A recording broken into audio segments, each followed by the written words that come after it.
vehicle? Yeah.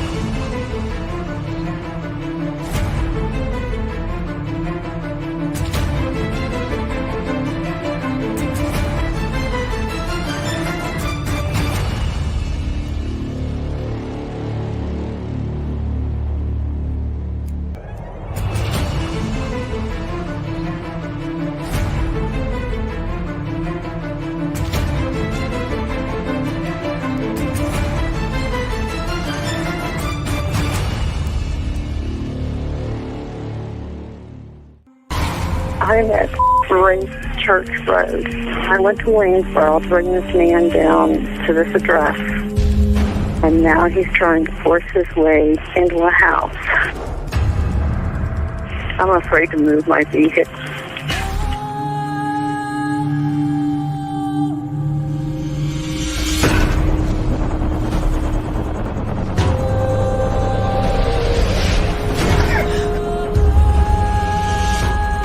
Just fighting in there. It's inside the house now? Yeah, You have your doors locked? it's open. I'm in a van. You need to make yourself safe, okay? Even if you've got to drive away from there to get away from him and close that and lock that door. Do that for me now, please. Okay, wait a minute. Okay, and boom. And oh, there he is at the last second, add to the stream. There you go. What a racehorse. Right there. Hey guys. How Hello. are you guys? How are you guys all tonight? Good, good. I'm good. Let me try. We'll see if the app likes me in a minute. Okay. On there. So just quickly, you guys, Deb and Lewis are here joining us tonight. So as you guys know, or some of you guys already know, that Fig Solves had put out a documentary by Hannah Shakespeare, and it's called The Lifetime Documentary that was never released. Adam, you actually go ahead and just quickly talk about that, because that's going to be... It's called The Lost Documentary. Oh, the Lost Documentary. That's right, The Lost Documentary. Yes. So we're going to be doing Suzanne Morphew for about a half an hour's time, and then we're going to go into the Delphi doc. Because bottom line is I'm going camping. I really want to talk about it with you guys as well. I'm going to be going camping tomorrow afternoon. And so I really wanted to discuss this, and I'm glad Deb's here and Lewis is here. So Adam, just quickly give just a brief synopsis of, that's a big word for me. Go ahead. Well, I think that, anyone that hasn't watched it yet, definitely go to Fig Solve's channel and watch the documentary, because I personally found it fascinating. I thought it was excellent. I guess excellently is not a word. It is an art word. I thought that Hannah Shakespeare, I've heard a lot about her in the past. I'd never seen her, but I wasn't familiar with her work. I thought she did an amazing job with it. And, I thought it was very comprehensive. And considering that it was done in 2019, I think that looking at it through the lens of what we know now, it was even more fascinating. So yeah. I'll be excited to see what everyone else thinks about it. And I'm sure there'll be a lot of discussion about it for a while now. Yeah. And so, yeah, and honestly, that was really great. And Deb, again, Deb and Lewis, we'll be talking about this in just a little bit here, but yeah, it was interesting. There was a few different things that we could kind of, go, oh, okay. But it was really great. And I thank Hannah for sharing that, I guess, with Fig. Is that how it worked? Mm-hmm. Yeah. I'm not entirely sure, but I believe he was given permission to release it. Yeah, absolutely. Okay. Yeah. Well, however he got it, thank you guys. Yeah. I know that he had to wait for approval from his attorneys, and that was the delay. Yeah, well, it was attorneys, not necessarily his, but it was attorneys. Attorneys, okay. Well, you know what? I'm just glad it's out there. Tomato, tomato. I know, right? Tomato, tomato, potato, potato. Okay, you guys. So, thank you, Deb. And no, not the poor grizzly bears. Well, maybe. But if I have to take one out, I will. Right? I mean, that means probably running for my life if that's the case. But anyways, same thing. I'm just gonna be like, those aren't claws. Look at, Actually, let's bring. Where's Chaotic? We need her claws. She's got the grizzly claws there. But anyways, you guys. Obviously, today is Suzanne Morphew's 3-year anniversary for the day that Suzanne went missing, and I'm just quickly, you guys, going to play a quick little video here, and then we're going to get in just to the timeline and stuff. So if anyone doesn't know, like I said, who Suzanne Morphew is, there was a case when I had clicked on Delphi originally, okay? And I looked at Delphi with it for a couple of weeks, and I was like, whoa, what a messed up case. And I was like, and then I seen Sinos me run, okay, fine, walk fast. And then I seen in that same right side of my YouTube, this missing mother on the day that it happened, that they were reporting Suzanne Morphew missing, and that happened to be on Mother's Day. And then I followed that case religiously. I slept it, ate it, breathed it, you name it, I did it. That's why I can find more of a balance in Delphi, even though I found more of a balance in Delphi. It might not look like it to some, but I did, compared to the Suzanne Morphew case. And again, it was all about timelines. And sadly, Suzanne, her body is still missing. And very tragic case. Anyways, I'm just going to play a quick video, you guys. It's like maybe like 2 minutes. And then we'll start talking about it. Let me just see here. This one. Okay, we'll be right back. Can describe the heartache. No words of comfort anyone can say. I've never felt a pain like this before. A piece of my heart died with you. But I guess heaven needed you more. But I can't understand exactly what for. Is this a trial of my faith? A lesson to be learned? Why did my baby come to earth and then so quickly return? I gotta get up off the floor and trust that heaven needed you more.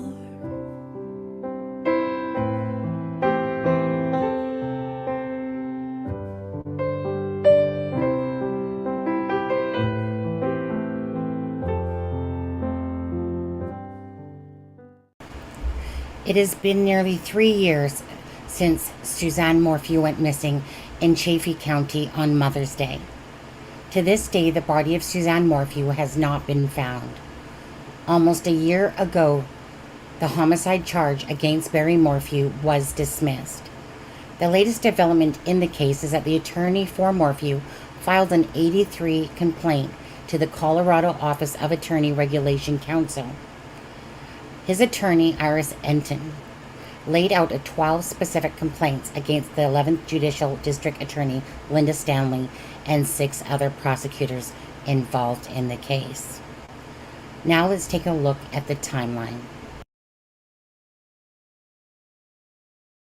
Up here for a second, because now I'm going to pull up the timeline. It's because in the other program, it's easier to bring it in closer for you guys to see it as well. So let me just bring that up in there. Oh, geez, I want to tear up already. This case has always been close to my heart, never forgotten about. Um, I haven't really done anything with the case for quite a while. It quite exhausted me, to be honest. And then I had come over to Delphi, but never forgotten Suzanne Morphew ever. Paid attention to the different things that were happening, not intensely like I was, but just the different things that were going on between Barry Morphew and the courts, and all the little aspects. But there's other people still that I know, that still, like AK, Gonzo, Cop Facts, um, you know, uh, what else was I just going to say? Tyson Draper, Nancy Grace, Sharon Parker. Lots of still people follow it. And so I just want to show you guys that timeline here in a second here. So let's share this. Okay, let me just make it bigger here. Okay, bring it down a little bit. Okay, so May 10th, Suzanne Morphew disappeared. Sorry, guys, I think I'm on a different screen. Okay, let me go back to that. Okay, so that's the day she disappeared, okay? Now, that particular day, Suzanne Morphew disappears. It is, it is said that she, basically, her bike was found not too far from the family home. The husband was working in Broomfield, and the girls were, I don't even know what they were truly on, camping, some sort of friend retreat thing or whatever. And I want to say, I don't know why, but I want to say Idaho or something. I think it's one that starts with Idaho, something like that. It's been a long time for that. But anyways, May 11th, the search efforts continued with drones and scent tracking dogs. May 14th, the family of Suzanne Morphew offers a $200,000 reward. Well, of course they are, very well, because of course, he knows that they can't find her. Okay, Morphew put out a reward of $100,000, and a family friend matched that amount, totaling $200K for Suzanne's safe return. Can't forget about the GoFundMe that was started as well. May 15th, personal items of Suzanne Morphew's were found. May 17th, Pablo County Sheriff's Office dive rescue team searched water sites.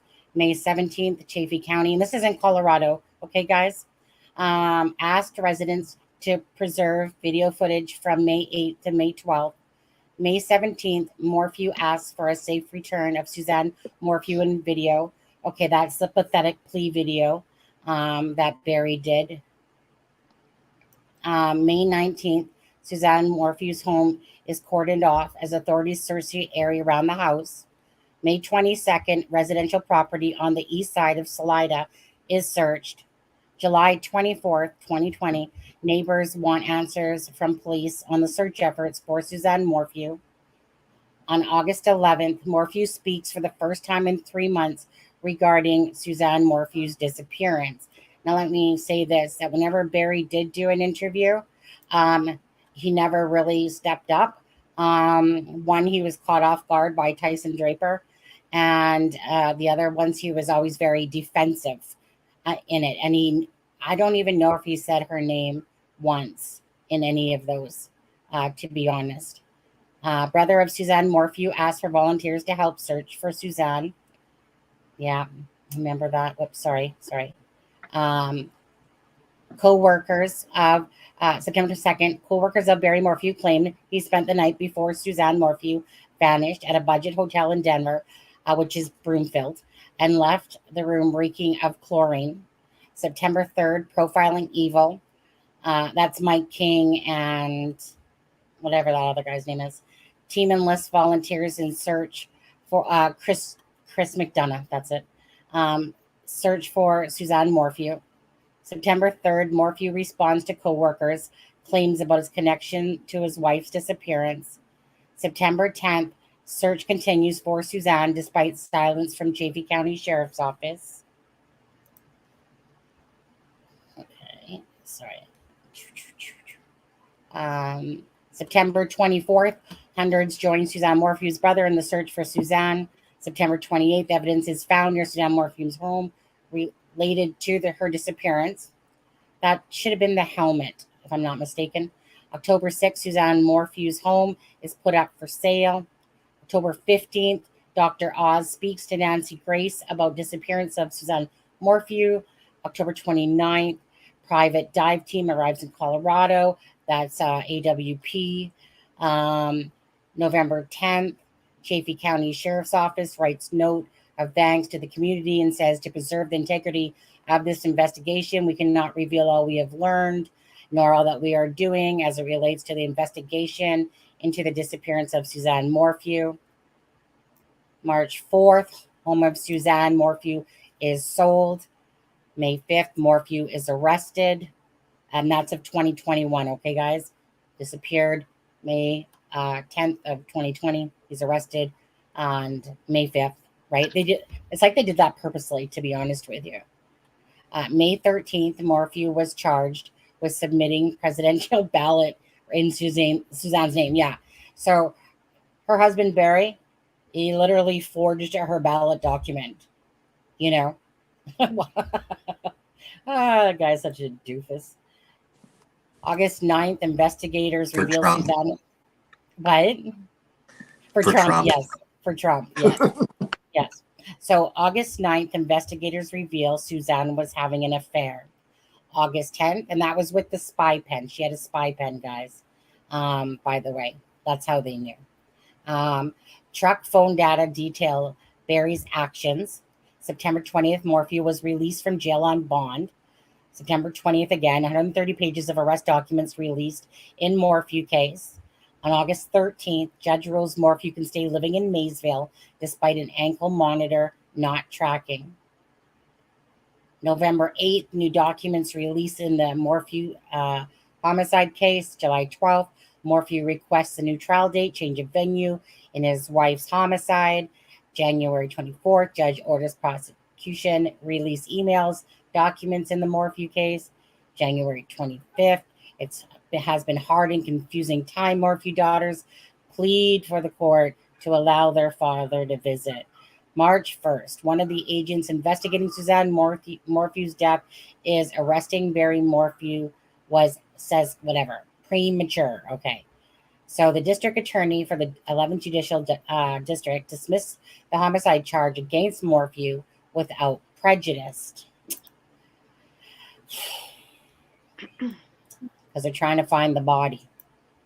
April 19th, 2022, the prosecution was manufacturing a homicide case. Defense blast DA after Morphew charges dropped. May 6th, attorneys for Morphew said they are planning to file a complaint against the district attorney's office for mishandling the case. May 6th, Morphew, along with his daughters, spoke on Good Morning America, sharing how the family is feeling after the homicide charge against him was dismissed without prejudice. June 1st, Linda Stanley, the district attorney in the Morphew case, was placed on I didn't know that. Was placed on administrative suspension after a missing illegal education deadline. Okay. Yeah, she forgot to do something. It was some sort of course. Oh, that's right. It was some sort of course. July 21st, Morphew pleads guilty to forgery charge relating to mailing an election ballot. And here we sit today, March 29, 2023. Morphew's attorneys are filing a complaint against Linda Stanley and 6 others involved in the case, prosecutors involved in the case. And it just says, where is the body of Suzanne Morphew? At one point in the investigation, police said they believe Suzanne Morphew's body was in a remote and mountainous region near the Morphew home.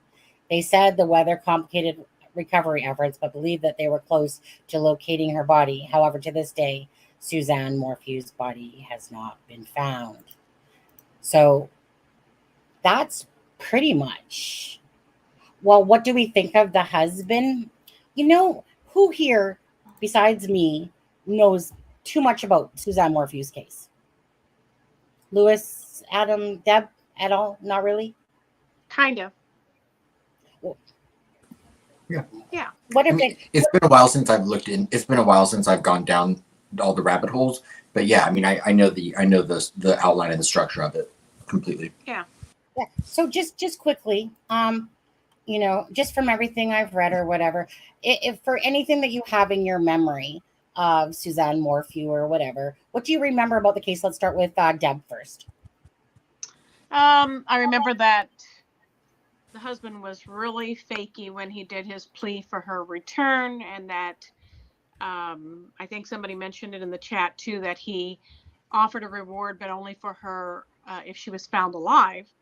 And I know that he was supposedly on away for work on a construction site, and that someone who either shared a hotel with him smelled chlorine or bleach on him. Trying to think what else I can remember from the hotel room. Mm, mm. Yeah, he I remember wasn't with anyone. It was I the remember. hotel or something. Okay.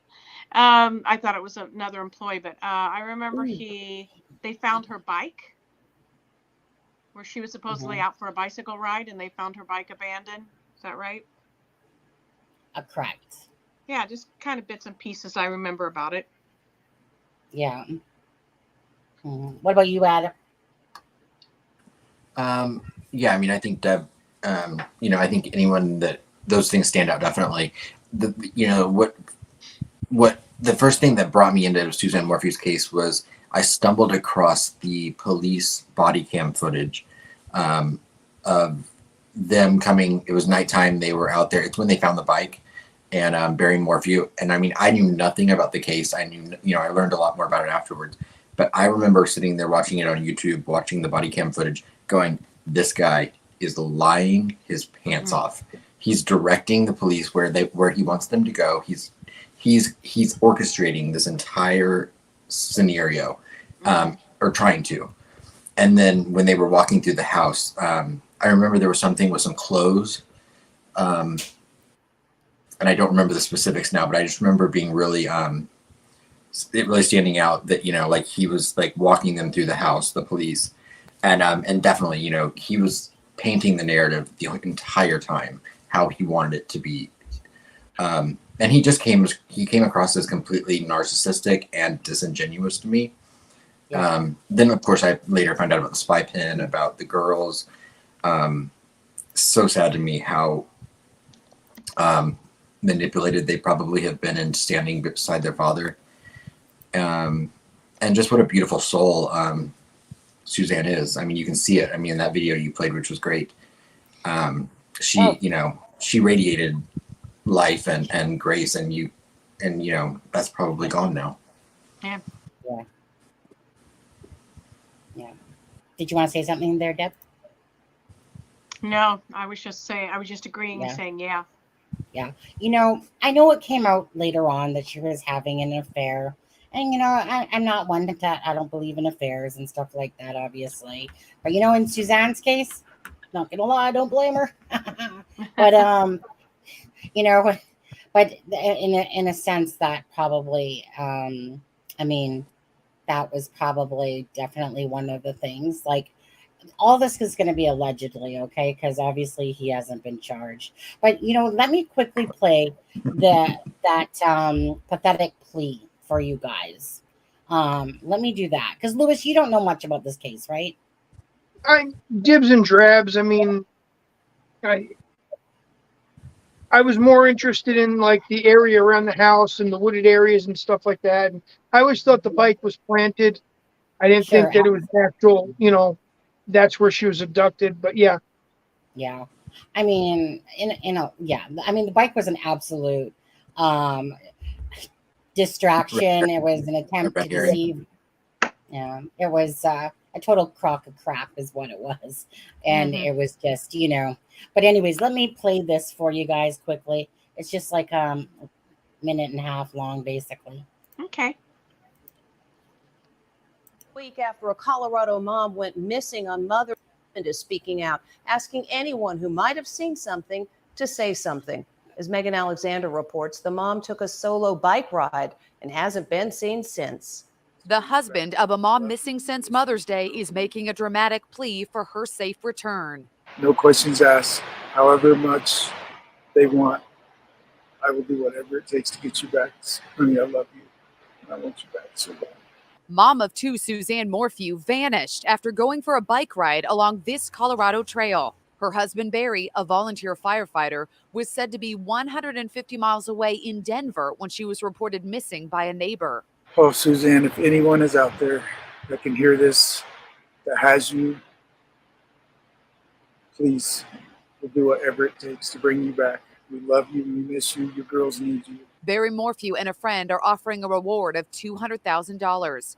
We also know from a family friend that they did find her bike. What kind of condition was her bike in? The sheriff's department will not elaborate on the condition of that bike. Suzanne Morphew is a former English teacher. She and her husband live in Maysville, Colorado, an area surrounded by wooded countryside. I had one person describe her to me as happy and active. I mean, was at the gym all the time, was biking all the time, was hiking all the time. As time goes by, it gives us concern, but we're searching as though she's alive, and we do believe she could still be alive. I love you.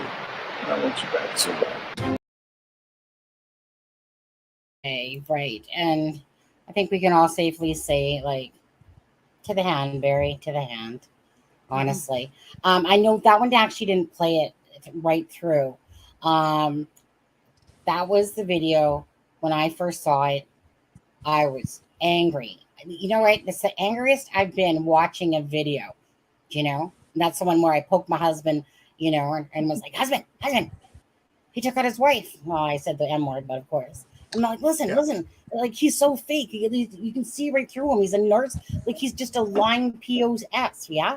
Like, I was so angry when I watched that video because I knew it was disingenuous and I knew he was a liar. Is that how you felt when you saw it, Deb? How did you feel? Absolutely. Yeah. I think somebody in the chat said it too. No tears. Shaking his head no when he's saying things that should have been yes, you know, just everything that Alexa has taught us, really. Blinking, looking down to the right. Oh, which reminds me. Yeah. Hi, Alexa, wherever you are still. she's still away. Yeah, so, I mean, I just thought he looked and sounded so fake the whole time. It reminded me of Susan, what was the lady that... Susan Smith, yeah. Reminded me of her. Yeah, with the kids. Yep. Yeah. You know, it was just, and honestly, and he wouldn't even talk publicly or nothing, you know. You know, Tyson Draper, and someone can just Google search that and watch the Tyson Draper video when they're first talking with Bear, and he's like, well, let me show you what happened, you know, instead of like what Tyson said, like, instead of like, here's what I think happened. And there was definitely some things in there. I mean, like, this is me going back 3 years now, but there's definitely little things in there. Words of, you know, when you're using like past tense and start. Now, I'm not going to lie. You know, I've used past tense. You know, like, you know, I loved my son very much, even though, I mean, people always say like I love my son. It's just because he's been out of my life, you know, for the most part for quite a long time now, actually, in a sense, very little. So I always use the word loved for some reason. You know, and that's only because I'm feeling, because it's like he's not even there, part of my life. So I find that I keep saying that, but we all hiccup with that, right? Barry Morphew used those quite a few times. Bottom line is that they can't find Suzanne's body, and they found some sort of syringe in the dryer. And see, what happened was that there was a prosecutor or whatever, and then all of a sudden a new gal in town came, which is named Linda Stanley. Well, Linda Stanley came in with guns blazing, and in not too long of a time arrested Barry Morphew. Now, when I was personally listening to the whatever it is, the pretrial thing or whatever it was, I was like, it's going to get better than this, right?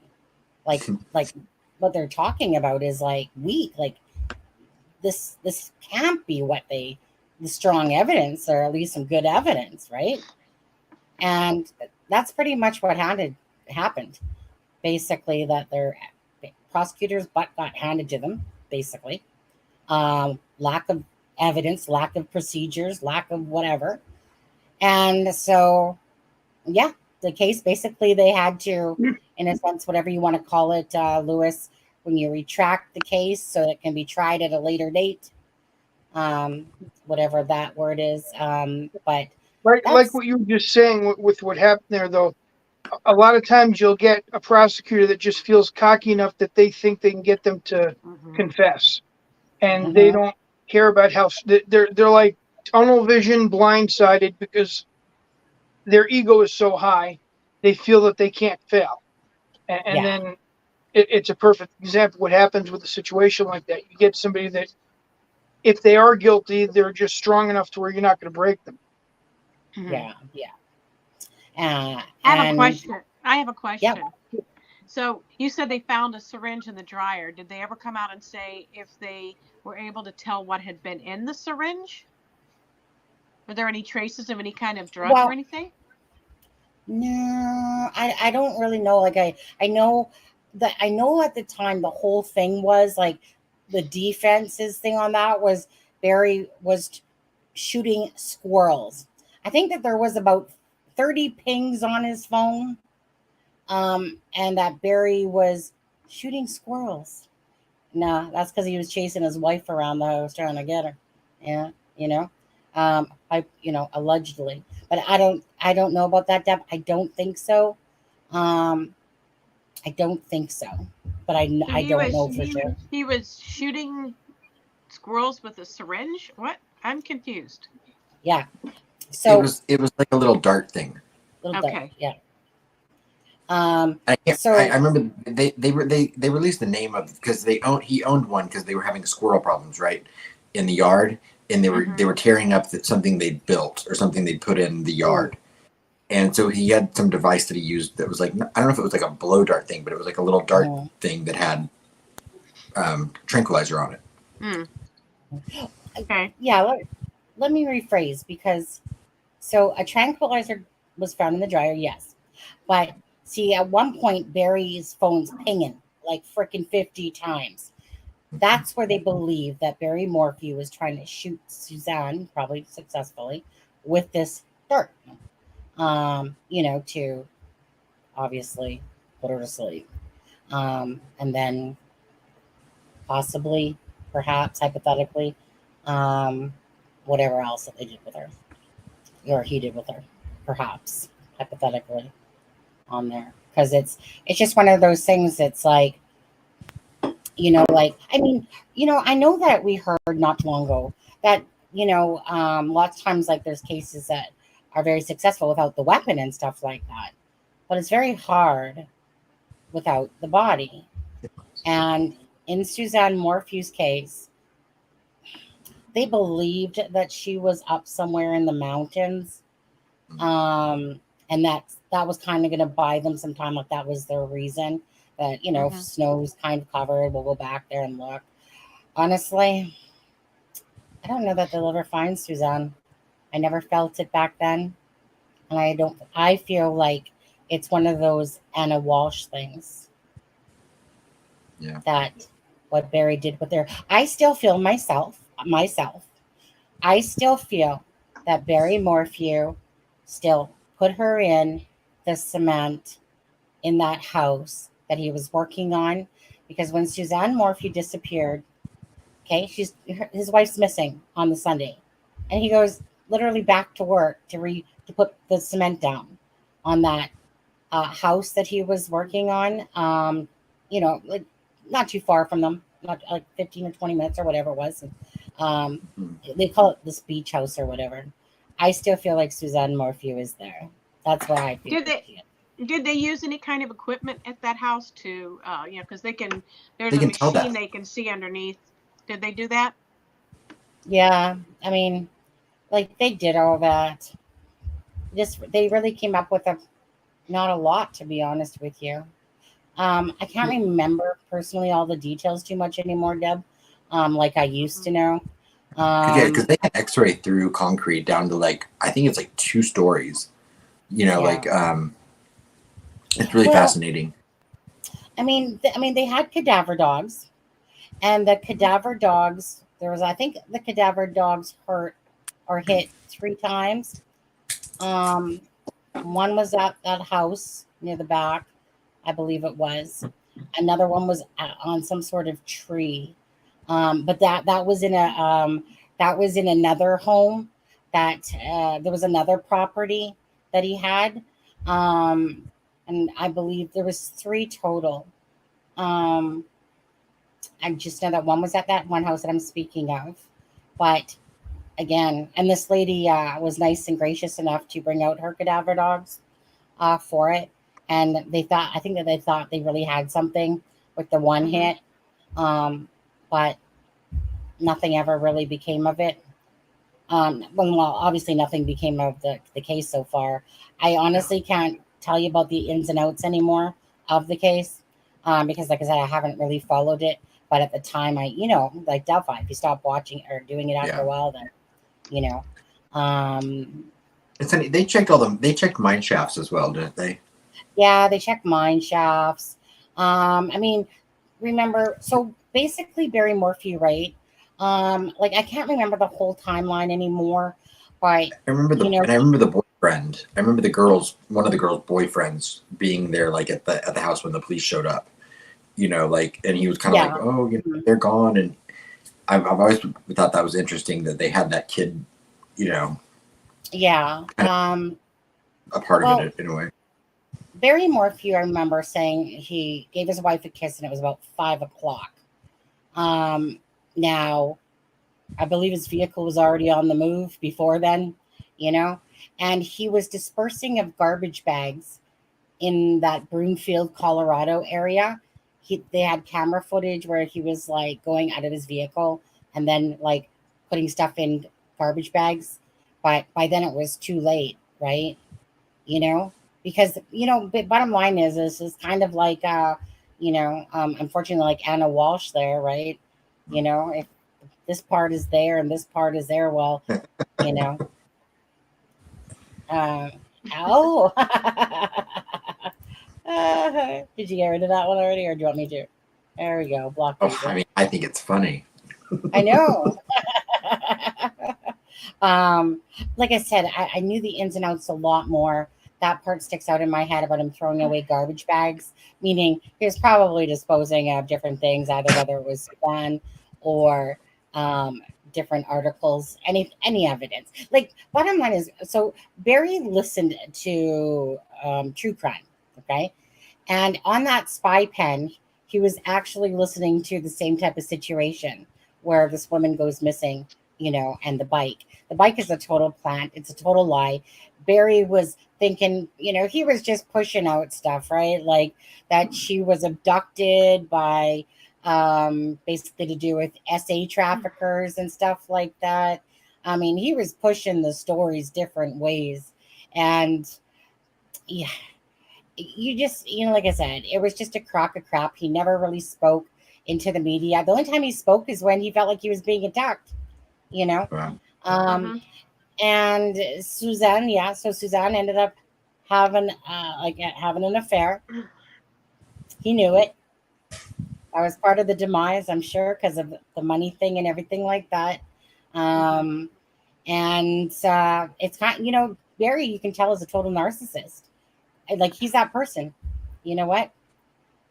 You're not going to make me look stupid, type of thing, and you're not leaving me. That's Barry Morphew has a very narcissistic attitude. He's full of himself, and his daughters. I don't want to speak too ill will of his daughters, but I definitely did not appreciate how they handled when their mother died, died because she's missing, presumed dead.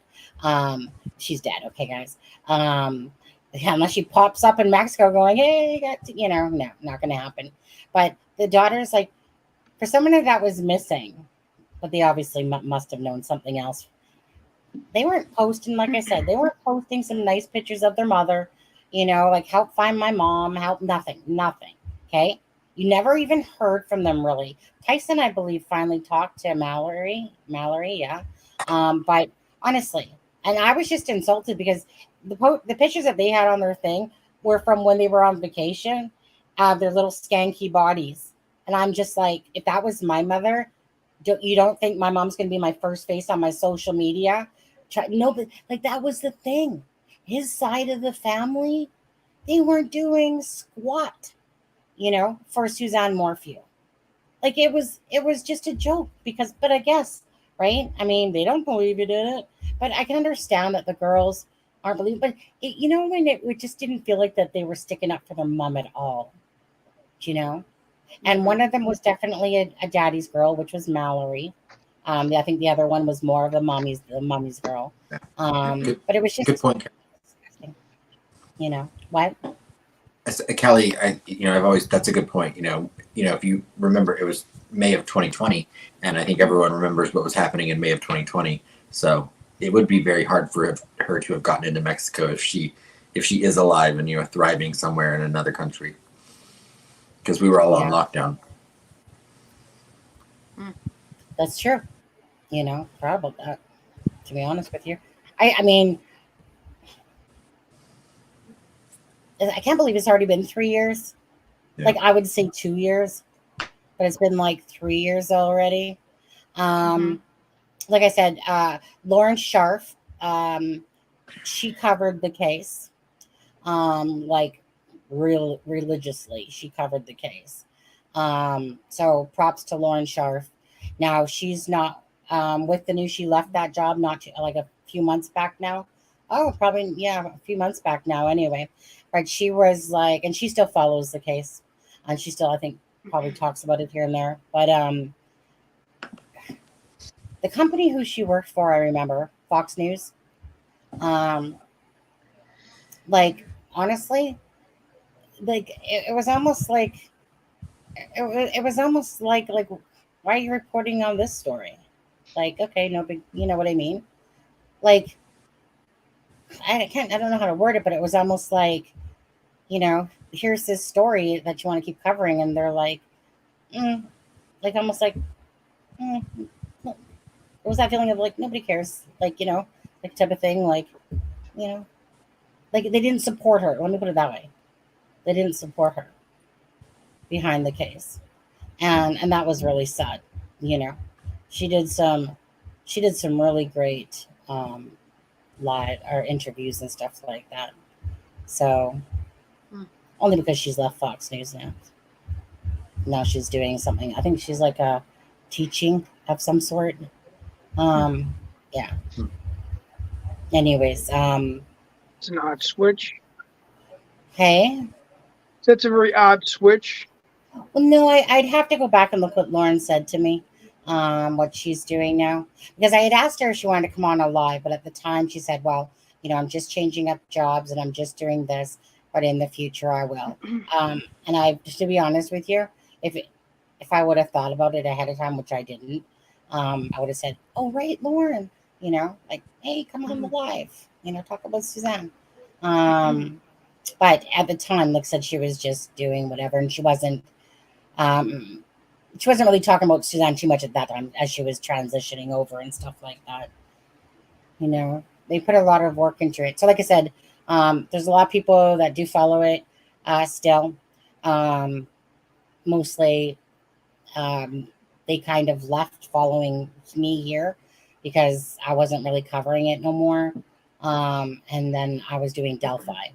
And then once I got hold of Delphi, well, there's no way I could handle both cases. That was the thing. I was exhausted. I was simply exhausted. And there was no way I could deal with two big cases going on at the same time. It was just too much. Once you get into Delphi, you're like freaking hook, line, and sinker, for that one. Yeah. So prayers to Suzanne Morphew, you guys. Again, I don't know hugely about the things back in the beginning anymore. I mean, I have bits definitely in pieces, lots of different things, that can go through my head if I truly sit there and think about them. But bottom line is, Suzanne needs to be found. Suzanne needs her justice. Barry made complaints to her bosses about her. To who? Are you talking about Suzanne? Because she was the reporter. The reporter you were talking about. Oh yeah, but Barry on that one. I don't even know, to be honest. Yeah, because I was going to say Suzanne was like a stay-at-home mom. She was a teacher for whatever, but she was like a stay-at-home mom there. And so basically as for like the helmet, it's like the helmet was planted, the bike was staged. Here, let's lead it this way when really she's this way, you know. Oh, wait, and here's the bike. Oh. Oh yeah, Where did the officers? yeah. Where did the officers find it? Oh, just down that little hill. Oh, Oh, yeah, here. Oh, let's leave it unattended by the car while Barry Morphew's standing there with his hands all over it. Yeah. Oh, I know. It was literally putting his hands all over it, right? Of course, then he can justify. Oh, well, I mean, I touched it, you know. And I think the camera guy was like, or the police officer. I'll just throw it on the back of my pickup truck. Right? Let's take it home, fix it up. Oh, hey, if you find my wife, let me know, okay? That's why he offered the reward, because he knew she wouldn't be found. Of course. Like a lot of those idiots do. You know, Well, you can't find her, and so you ain't going to get it. And he offered the reward only if she was found alive, because he knew she wouldn't be. Yeah, that's right, if she was found alive. Yeah. Fibro, look at Fibro. She's all enjoying her wrenched up.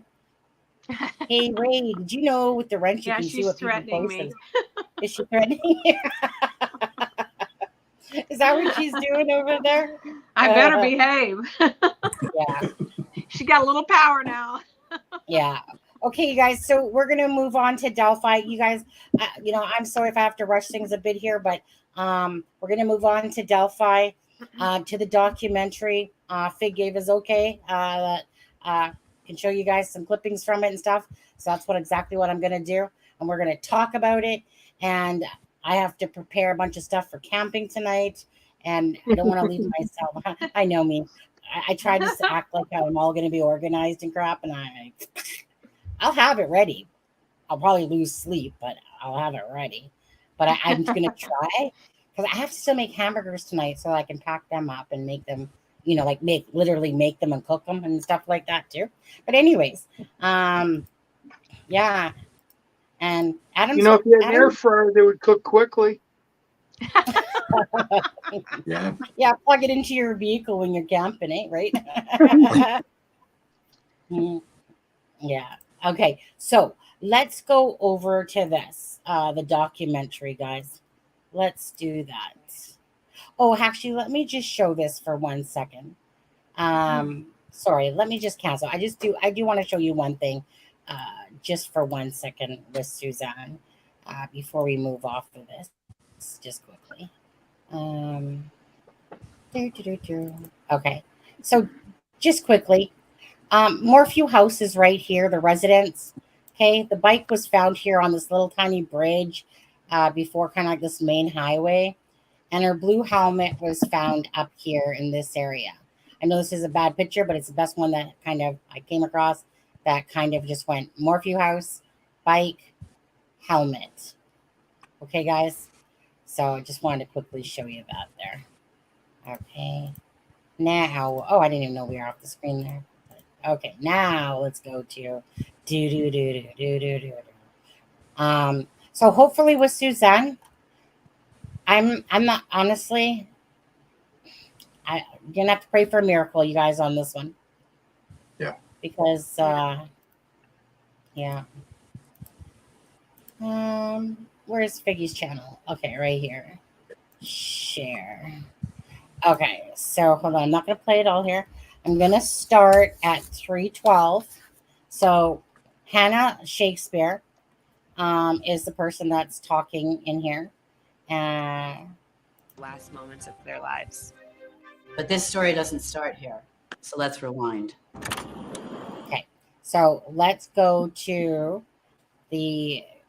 she's talking about here at the 3:12. Okay, we'll just do 3:09. So right here, she's going to be talking about the three viable kind of like things. What do I want to call it? Three viable scenarios. Thank you, Adam. Couldn't think of it. Okay. Right now, there are three viable theories on the table. The first is that it was social media generated. They were being stalked or catfished. The second is that it's a random killer. There's just some guy that was on the freeway that decided to get off and murder two girls.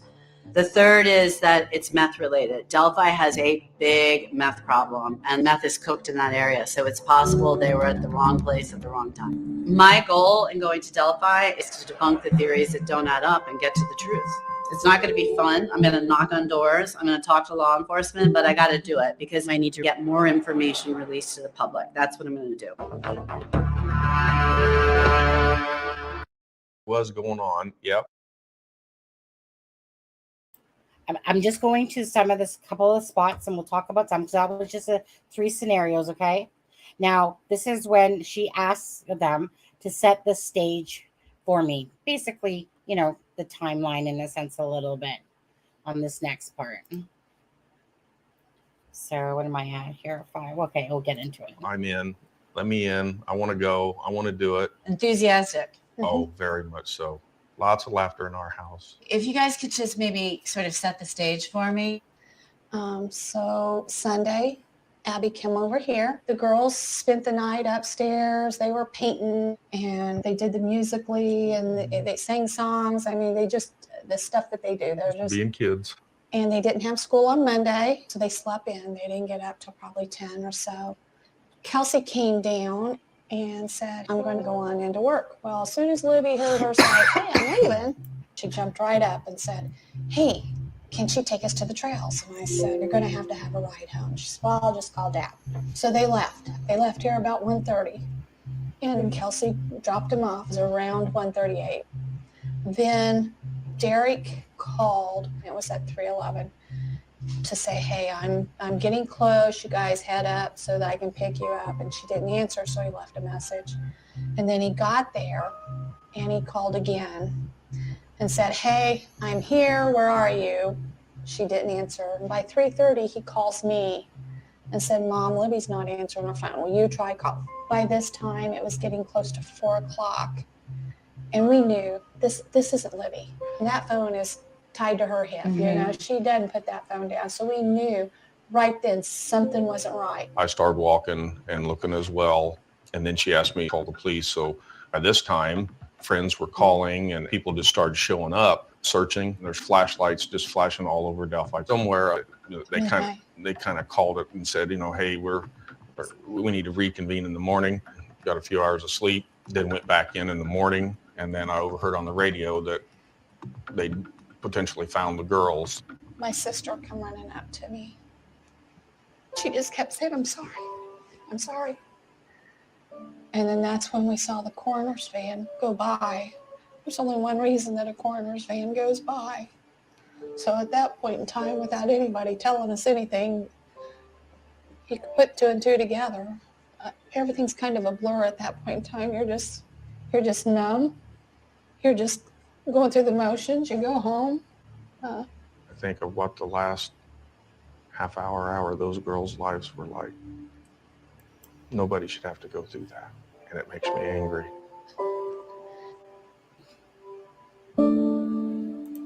Okay, so let's stop it there. And then let's talk about that for a second. Lewis, what stuck and what I played there? Anything that stuck out to you, like that you wanted to talk about with the time? Which part? Which thing that you played? Just that whole piece that I just played. Like, is there anything like she was talking about? Okay, I'll give you an example. If we go back to the first clip that you played, it's interesting that she's going in that direction, and with all the rumors of why this never made it, it starts to build the scenario after watching the whole thing too. But in the beginning, that you could see why this was not wanting to be released by certain people in the family. But you know, just the fact that she was bringing up different scenarios, because it seems whenever you discuss that stuff in the beginning, nobody ever wanted to discuss the things that might have shed some bad light on the situation. So I found that to be a pretty benchmark scenario with her doing this, because you could see she wasn't going to hold things back. She wasn't afraid to put things into this thing that she put together, this video. And of course, that upsets people, you know, like she said. she's going to go knocking on doors. It's not going to be pretty. People aren't going to like it, but it makes you wonder why so many people that should want this solved didn't like the idea of this being put out. Right. Yeah. Go ahead, Adam. Your thoughts? Yeah, on I mean, I agree. I mean, I think anytime you're dealing with this a topic as sensitive as Delphi is, it is a very hard balance with being respectful and courteous to the families, but also then presenting the entire story. And I know, I mean, even for myself, that can be difficult sometimes, because on one hand, you want to treat everyone with the utmost respect and dignity. And then at the same time, life's messy. So there's always, unpleasant truths about all of our lives that, if they were presented in a national spotlight, we wouldn't want out there. And I also know making a documentary like this probably consisted of a lot more than made it into this final this final cut. And I'm sure that some of the people that were saying people don't want this out or this or that, those voices could have been yelling a lot louder than it really was. Sometimes the people that yell the loudest get the most attention. So, and they might have made a mountain out of a molehill. Right. But I don't know. That's my speculation. Yep. Yeah, I think that in the beginning, we as parents like to think that we know what our kids are doing. And I think that they thought they had a handle on what Libby was doing on social media and just could not get their heads around it or even think that she could have been catfished out there. And I think the fact that it seemed like the girls wanted to go shopping, and then they changed their mind and wanted to go to, the bridge. So I think in Becky's mind, she's thinking, no, that was a last minute. That was a last minute thing. Which we know is not true. Yeah. We've heard from several sources, and just most recently on the Murder Sheets video, and I brought this up with you, and there are different opinions about it, but the fact that Kagan's ex-girlfriend made a comment that he was talking to them the day before about meeting up at the bridge. So I think that it was a plan, and I think that was definitely a catfish. I don't know why. I have my own theories or thoughts, but I don't know. I really do want to dive into that Murder Sheets podcast actually when I'm back and stuff, because there's definitely some things, and I think Adam knows. Adam, did you listen to it? I listened to it last night. Yeah, I told you both I would, and I did. Yeah, and so you'll definitely want to have some discrepancy in there, especially about Dirk Hayes versus his story on that one thing. Exactly. So we'll do a live on that Murder Sheets and talk exactly about what Deb just brought up as well. About, but there was many things to talk about. And and even on the next live, I know heaven forbid this should come out of my mouth, but I do want to talk, and I want Lewis to be on this one as well. I do want to talk a little bit about wife Lilith, and not to sit there and try to put her down and stuff like that. She has her own, whatever karma goes out there in life, and what you put out, you put out. But there's things that Lewis was telling me about that I'd like to bring up as well in that. So as for this particular piece that we listened to, and this is where I don't want people to get construed with what you're watching to what has changed and what we've heard now, because we all know that Kelsey said a little bit of a different timeline about, it wasn't just like Becky said, hey, that the girls, like Kelsey came in the room and, Kelsey literally said that the girl came up to the bathroom. It was a different story, and a lot of people took issues with that, whereas I didn't overly, because you're trying to remember things, and you're in a time that, like Becky says, like we don't remember what happened after half an hour or whatever, like their brains were numb, and the things that you remember or think you remember, are different things, and you take that with a grain of salt sometimes, knowing that the gist of what was said was still the same. And so just keeping that in mind, that when this is being said, this is how Becky is remembering it herself. That doesn't mean that that's exactly how Kelsey remembered it, but you still look at the common sense of it all, and does it still follow us in the truth of, the gist of what kind of happened that morning and stuff like that. And to me, it does, even with those little bit of inconsistencies. It's just how they remembered it. But you're asking people that have been in such a tragic, horrific event happening in their minds, that their minds are scattered. Like, I'm sure that there's probably brain blocks that they have from that day. And then it's kind of like sometimes when you're talking to somebody and then you talk about something and you totally forget about it until that other person brings it out, So I'm sure, like I said, as the families talked about certain things, because it's not like that wasn't on social media. Like, Kelsey said that about how it happened that morning. Becky said something else, but it was still, the same. And like Becky thought, and then you guys are going to see, like we already know, that Max Koberger, said that she was going to the bridge the next day, the night before. So again, and we're going to listen to the part 2, where Anna says, did your daughter have a cell phone? Well, we don't know for a fact yet, but it's been multiple times said, phones out of Kelsey's mouth, phones.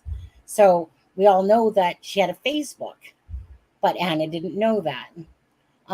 Thank you, Shelley. Light travels faster than sound. This is why some people appear bright until they speak. Did you copy and paste that quote? Is that what you did? Is that what you did? That was a $5 quote right there. Thanks, Shelley. Thank you very much.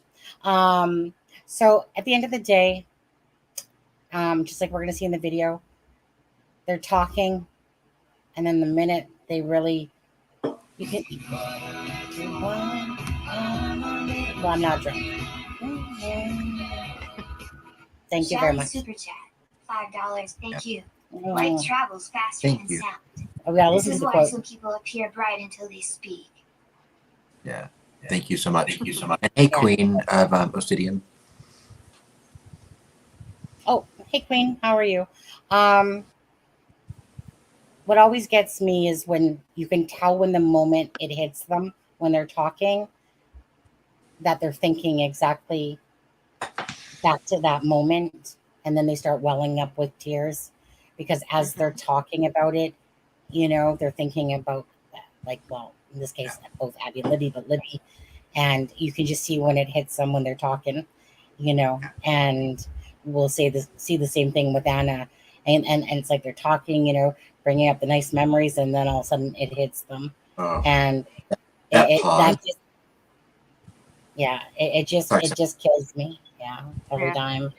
Okay, so let's go to when Anna does that pause. I think that was the first time I kind of really choked up watching it. Yeah. I always choke up whenever she speaks, because I think about what all she's lost. Yeah. And it's I mean, even Becky there with her, when she's like this, and then right there too, where it's just like, it just hits your heart so much for the families with these girls, and like what Mike said there too, right? Yeah, and you guys know we've all thought about this too. What happened in those? We don't want to picture what happened to those girls in the last half hour to an hour of their life, because it's too horrific to even think about. But yet they have to deal with it, and think about it all the time, because that's their family member.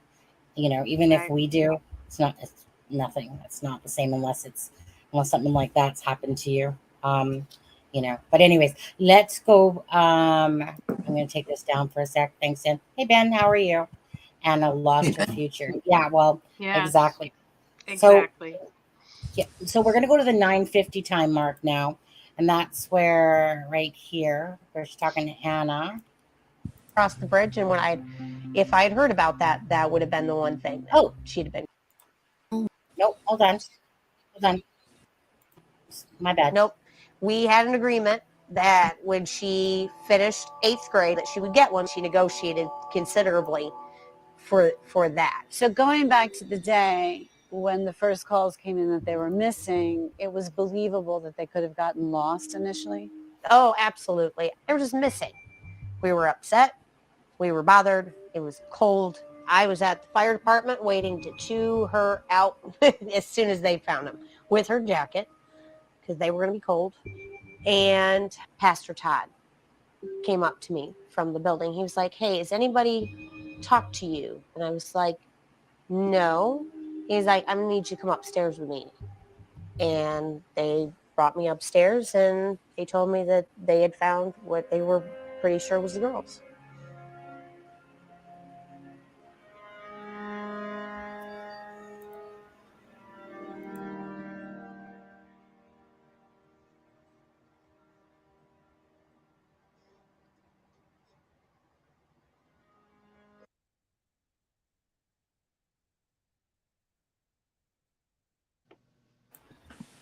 That Yeah. gets me every time. Because she can, says, she goes, that wasn't even the worst day, but the worst day is when you realize that she's never going to graduate, she's never going to have grandbabies, she's never going to, have any of that stuff.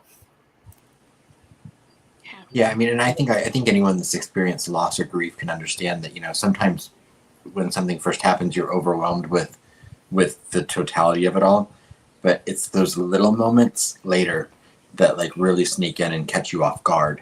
When you think you've gotten yourself together, and then something just comes in and slams into you, and you don't expect it to. I think those are the things that personally hurt the worst for me when I'm trying to cope with something. Yeah, it's absolutely, that really, really tells the story, because like my best friend passed away about 5 years ago and we were inseparable. We were together every day for 15 years. And after that, everything that I went to do, I couldn't do it. If I went to shop, I would be in there 2 minutes, turn around and go back to my car and go home, because it was what I did with her. So for, or anything. So for Anna, I'm sure every part of her day, and for Becky and their family, every part of their day is like, I don't want to do that because I did that with them. I know, and we all know, not taking away from, of course, Libby's family and any of Mike and Becky and Kelsey and that, but Anna, this was her only child. I only have one son myself too. And so in my head, I can, you know what I mean? It's not like my twin sister who has 4 children that, yes, they're going through the grief, but they have the children to kind of help support them around her and all that stuff and to take the mind off a little bit. Anna literally has one child, and that one child is gone.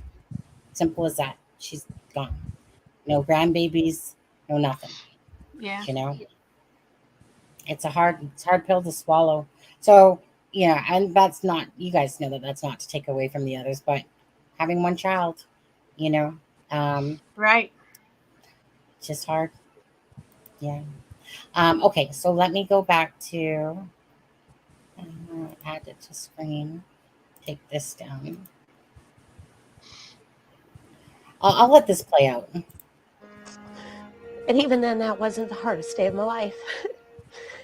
You think something like that, there isn't a day that gets worse than that, but it turns out that the days after that are way worse, because it's everything else that we're not ever going to get. There's not going to be a graduation, or her first car, or college, or grandbabies.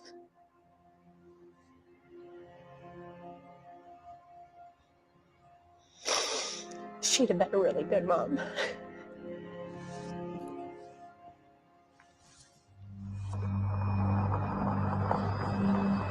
In the days following the discovery of Libby and Abby's bodies, police released a shocking find.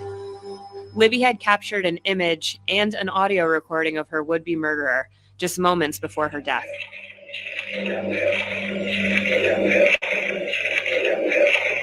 For reasons we may never know, Libby had the presence of mind to record her killer.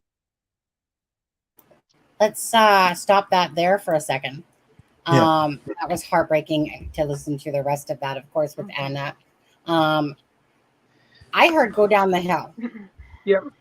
Well, it even says it on the screen, so you can't argue that that's not Yeah. go in front of it because it's there, 4 words. And in the very beginning, it was always said that, and then that audio clip disappeared, and it became the one that we've heard from, the 19 year up until now. Yep, because I always thought that it said "Get Down the Hill," but that's after it's been regurgitated. That one, I heard "Go Down the Hill." See, I always thought it said go down the hill. Yeah. Well, what were most people perceiving it as? I can't even remember now. Because there was "Get Down the Hill," "Go Down the Hill," and there was Guys. another one. Guys, yeah. Well, yeah, guys. Although they do say guys. Yeah. That's a separate clip. That was added, right? Yeah. Oh, yeah, that's right. Guys, go down the hill, right? And it just, I remember the recording I always seemed to listen to was like, and that was from the ISP. It was like, "Gah," like, "Gah." It's almost like you couldn't quite. It was like, and you're just like, is that "get," "go," whatever, Anyways, so I gotta tell you, I remember that first clip disappearing sometime around the end of 18, going into 19, and then every clip that you find on the FBI site and all that was all that edited one. I always wonder if at some point in editing they damaged it to the point where they didn't have that original clip anymore, and it's just what was floating around that was out there from back, in the beginning. I don't know. Deb, what were you gonna say, Deb? I was gonna say I have to tell you that when that came out, I used to stay up late at night and watch nothing like I don't do that now, but watch YouTube creators about the story, right? Because I was zoned in on it. I wanted to figure it out. And every time they played that recording, I was terrified. I would get up and check all the windows of the house. It creeped me out every time I heard it. Yeah. That was just the voice of pure evil. Absolutely. Now, to ask you guys, and I know we've only heard very, very little of Richard Allen talking. Do you guys feel like once you realized it was Richard Allen, and then when you go back to the voice, that you can hear that down the hill? I can. Especially today was the first time that it really resonated with me. That I'm like, yeah, that pretty much I think would sound like. Meaning, I'm picturing the audio that little bit we heard, and I'm picturing him, and I'm like, thinking, yeah, this is the first time it resonated with me. That it was like, yeah, I think pretty sure I can make out that is his sound of a voice. Now, I think his wife or daughter should know. I would think because, who knows if they were played more of it? Because is there more words than that, Lewis? Or did they say that was just it? Well, first they said that was it, and then guys came out, and then they took "go" away. So I mean, it's kind of odd that Yeah. I've always been curious if there was some issue where it was damaged, and that sort of leans towards that. But what do they really have anymore? I don't know. Well, it always wondered me. I know, because we know that they have 43 seconds at least. Yeah. But it's just a matter, and it's kind of like I feel like I heard both things, but I feel like I heard that was the only real audio that was on there, and the rest of it. Oh no, there must be more. Maybe it was video. There's more audio that they did not want to have publicly played. But as to the extent of how long that part is, we don't know. If you were to guess, you got to figure if you got 43 seconds of video and audio, most of it is the walking part. So you probably only have about 10 to 15 seconds of actual. If 43 seconds is correct, you probably only have 10 seconds of actual conversation. I thought it was very interesting that in this documentary, Hannah had her friend that was with her. Can't remember his name. Mike, was his name Mike? Mike. Yeah. Had Mike stand about where Bridge Guy had been standing, and she Yeah. timed him. She stood where Libby would have been, and she timed him, and it took him 38 seconds to get to her. And yet and I thought that's perfect because they say there's 42 seconds 43. of, oh, I thought it was 42, 43 seconds of audio. So that would be exactly fitting perfectly with that. Right. I have some reservations about what you saw there. If you go back and watch it again, I use the platform on the left as a marking point, and it looks like he starts a lot closer to her than when the video starts. But He got there 38 he's seconds also, as opposed to 43. yeah, and he's also probably not walking as fast. So I mean, but you're right. That does fall in. I think the actual number of seconds is more accurate than the actual distance. But, And we don't know how fast Bridge Guy was walking. We know that he had his hands in his pockets and he was kind of meandering. It looked like he was meandering. So, I also thought it was really cool and perceptive of her that she said to Mike, he had his hands in his pockets walking on this bridge. That's a sign of arrogance. Yeah. Now, see, I think he has to be walking fast because you see the picture they take of Abby, and there's nobody back there. And then at that point where he's there, so you've got to be at a pretty fast pace to get from the end of the bridge to there that quickly. Right. But I mean, he could have been walking really fast and slow down. We just don't know. We don't know. Yeah, exactly. Yeah. So that's all guesstimating, but right. That time matches up pretty close to what she said to the time with the audio. So exactly. Yeah. So I was actually just going to make a comment that Gray Hughes, bless his heart, left a comment, a couple actually, on his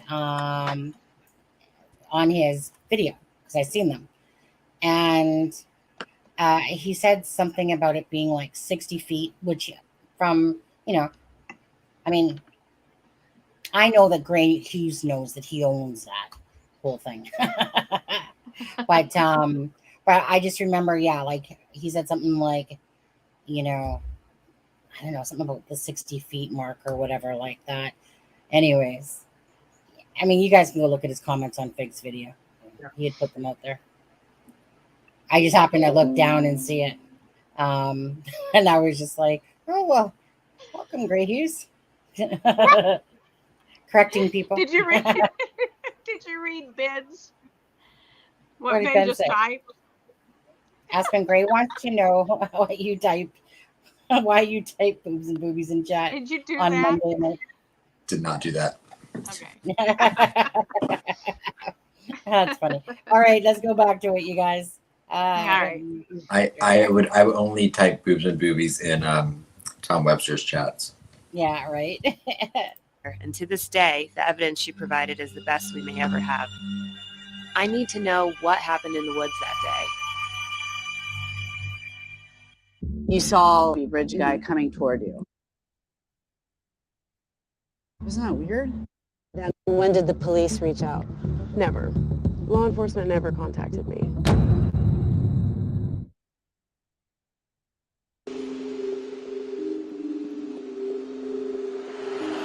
The small town just isn't ready for something like this. Everybody takes this case personally. It's a horrible crime, and to put yourself in the family's shoes and to put yourself in those girls' shoes to leave the world this way is unbelievable.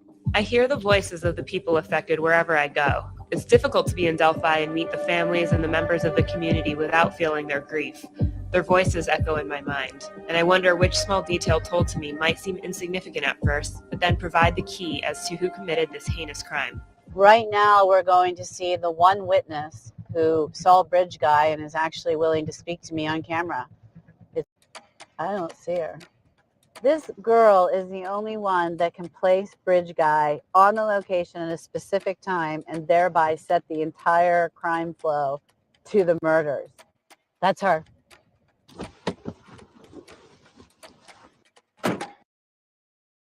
It's nice to meet you. Can you walk me through the morning, the day, you guys went out there?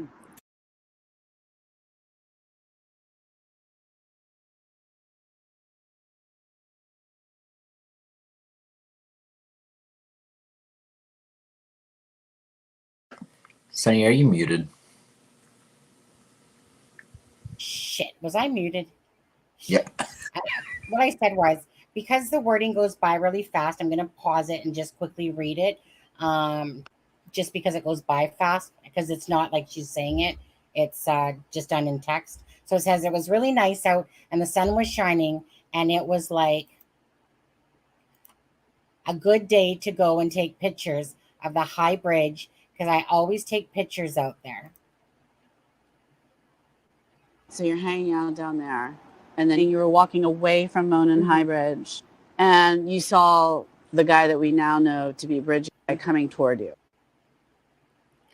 So she says, we were out there looking at our phones and stuff, and I looked up and I saw him and waved at him slowly, like, and he gave me a rude and unfriendly look. Whoops, did I just miss one? I think I just missed one because it went so fast. Shoot. I think I just missed one. Ah. Did I just miss? I feel like I just missed one. Sorry, you guys. It's not like it's easy to. Let's try that. Hold on. Okay.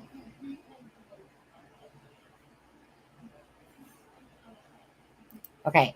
But I just waved at him because there was a fellow person walking on the trail, you know. Yeah. Oh, okay. He had a lot of jackets on and it wasn't particularly cold. Like, he had a big jacket and a hat and a thing over his face. A thing over his face? Yeah. Isn't that weird? It wasn't cold enough for all of that. As a writer, timeline is always really important to me because it helps determine. Okay, we'll stop there again and come back up. And some of these ones we got to break down a little bit of piece by piece and then whatever. Okay. Adam.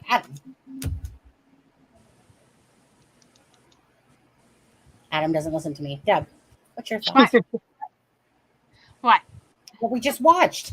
Well, About something the came up over my screen. I couldn't see you or hear you. I didn't know what you're saying. Yeah, I mean, obviously they do have a witness, and she did see him, and he did have something over his face, part of his face, yeah. Which brings me back to the young sketch, which I believe she's responsible for. Is that right, Aspen? Older one. She's responsible The for the older older one. one. Okay. Okay. Yeah. Okay. Well, that wouldn't work then. For some reason, I thought she was responsible for the younger sketch, which was the first one. No, not only is she responsible for the older sketch, she's the one that actually had reservations about it and did not like the way it was when it was released. According to Doug Rice, right? Yeah. Okay. Yeah. All right. I'm back. I'm up to speed now. So Yeah. yeah. So I mean, I don't know. It sets a timeline. It puts him there. It's a witness that places him at the scene. And if she could, identify him in a lineup and then sit in a courtroom and say, that's who I saw. It's pretty damaging that he was there. What did Hannah say at the beginning? Because the way I pictured it in my head was like, yeah, I saw him when he was coming back off the trail. Is that what I heard? Is that what was said when Hannah said that? I think she said they were looking at their phones and she looked up and saw him. Right. Well, they were he leaving. Was coming towards arriving. I'm just gonna play it out again. This girl is the only one that can place Bridge Guy on the location at a specific time and thereby set the entire crime flow to the that murder. We talked to her. That's her.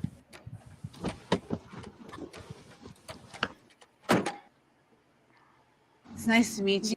Can you walk me through the morning, the day, you guys went out there?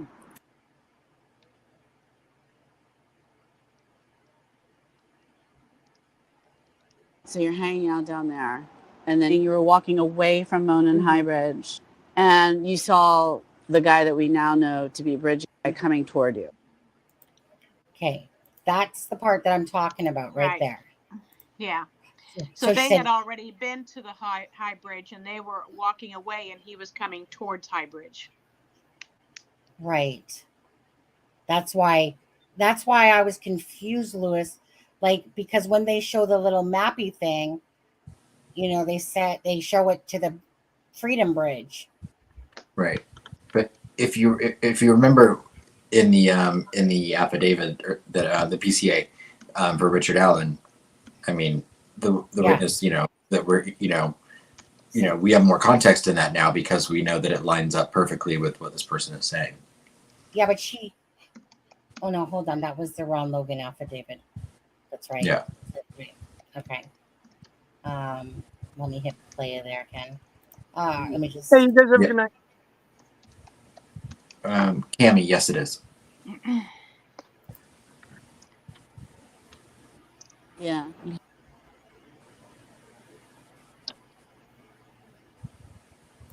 A thing over his face. Okay, let's just finish this out. Yeah. Isn't that weird? As a writer. Okay, so let's go back to that again. So, I mean, I always said he had a mask underneath of his chin. Whether it's a scarf, whether it's goggles, whether it's a mask, whatever. Bottom line is, on the bridge, he pulled that down, and that's what's underneath of his chin, that white thing that you guys are seeing. Okay, whatever you want to deem it as. But when he was going by them, so yeah, so it couldn't, right. So the way it was said, it couldn't have been, right. It couldn't have been because he wouldn't have had the mask. It couldn't have been what? Well, meaning when she said that she saw him or whatever, and she said that there was a covering on his face as she was leaving. Right. Oh, right. So he would have had his covering on probably still. Because he was, Right. yeah, he was approaching. He was heading towards the bridge. And they were leaving. And I think Go it ahead, was Deb. interesting that he had the covering over his face to make sure no one saw him, but he didn't care that the girl saw him because he knew what he was going to do. Exactly, Deb. In my opinion. Yeah. And go ahead, Adam. Shelly, I was going to answer it quickly.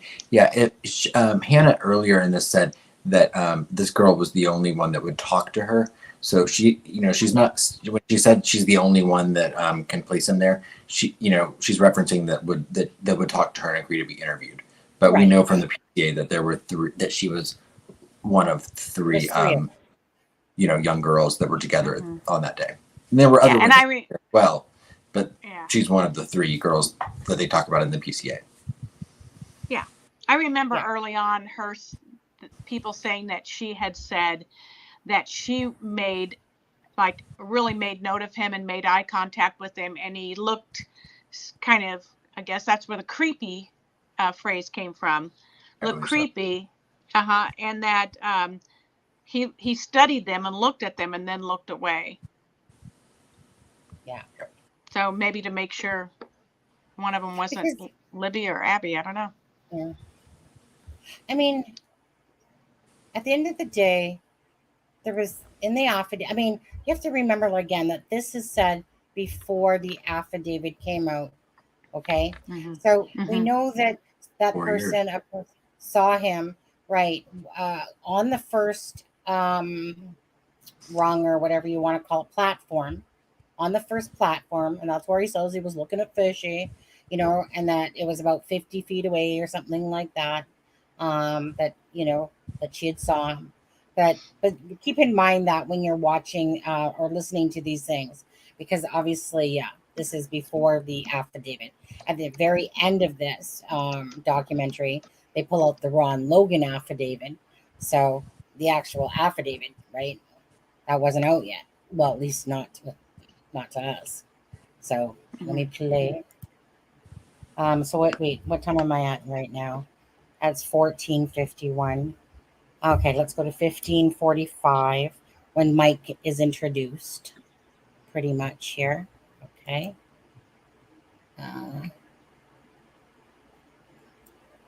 What time did I say? 15:45. So whatever, close enough.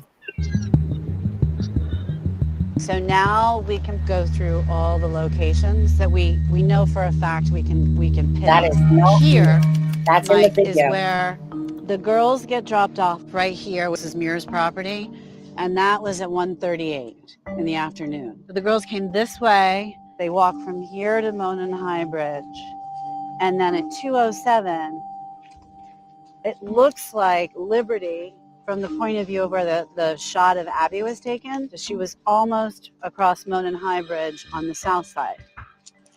So between 1:38 and 2:07, the girls walked this trail. Yeah, 30 minutes. Now, when they got to the south side of the bridge, we don't have the timestamp on the picture of bridge guy that we have. Right. So the only way to deduce when he actually got to the bridge is based on the fact that we have a witness. And the witness puts him at about 2:15. He's just arriving at Freedom Bridge. So he's got a book to get from there all the way through this trail across that bridge to meet up with them. So if it's just a product of opportunity, probably would have been caught by now. I don't get that logic. Well, if because it's they're not so premeditated, or they're... Exactly. If there's no pre-planning, he would have made such a series of mistakes that would have led the police into a certain direction. Okay, that makes sense to me. If Bridge Guy was out for a random kill that day, he had the opportunity when he passed our friends. They were almost the same age as Abby and Libby. So Mike and I are on the same page. This was not a crime of opportunity. It was premeditated. If this crime was targeted, then I think we have to think about somebody knew when they would be here. That's all social media. Everyone has the ability to see where you are. And there's the bridge.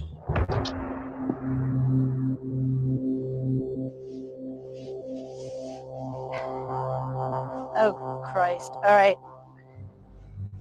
I'm getting to a place now where I can see the river below. It's like 40 feet. I'm going to go to a platform for a second. Oh, God. I mean, I want to recreate where Libby was when she took the photo.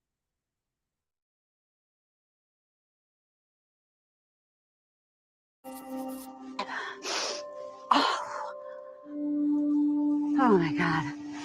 Oh my God. I need to get myself together. This is nerve-wracking. I'm not sure I can get back. I'm sort of halfway stuck. This is a long way from a writer's room in downtown Los Angeles. So this is south side of the bridge. I want to recreate where Libby was when she took the photo or photos of Bridge Guy. All right, so you need me to walk out. So if Libby's standing here, there, stop. So I'm going to time you now.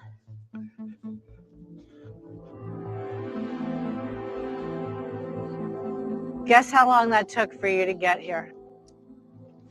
2 minutes? 38 seconds. That's a long time. If I'm scared and I'm standing here. If I'm scared. Maybe the girls were not in that much fear. Mike's a wonderful balance for me because he's constantly. I am going to go back to that spot for a second. Talk amongst yourselves on that one for a second. Because I'm going to pull up Abby's picture and I'm going to pull up the spot where she did, and we'll look at them ourselves and see what we each think there. So give me a second. You guys just... You're going to pull up Abby's picture, or you're going to pull up Bridge Guy's? No, well, because he's Bridge standing Guy, with right. BG. You're right. Yeah, you're right. Sorry, I had Abby in my head. Bridge Guy. Yeah, correct. Yeah. Okay. Stop cam. So I'll be. I think that guy made pretty good timing for his first time crossing the bridge. 38 seconds. I think so too. Well, that for that, from that platform, but he wasn't as far back as I think from the video. Yeah, he could have been back a little further. Yeah. Yeah. Definitely. I remember Which when I would have watched the added. video, you see where the video with BG is that they put up. And what I used to gauge depth was how far that left platform was behind his legs. And then when I looked at where Mike was, it looked like the platform was a lot further back, maybe double the distance, instead of 8 feet, maybe it was 12 feet or, something like that. But Yeah. Yeah. Well, that would make sense that, yeah, 38 to 43, that's 5 seconds. And if BG was walking a lot faster, yeah. that would prove your point. I think he had to be walking faster just from what they. Mm-hmm. Yeah. Not seeing him on the bridge when the picture of Abby's taken and then seeing where he is in the video, that just tells me that unless they were hanging at the end of the bridge for quite a while, that he crossed that bridge very fast. Yeah. Vin said he thinks the bridge is in better shape at the south end. Right. And I do think that's a factor. I've always thought that was something that isn't mentioned enough. Is I've always thought that the bridge looks like it's in better condition at the south end. It doesn't look like there's many planks missing. Yeah.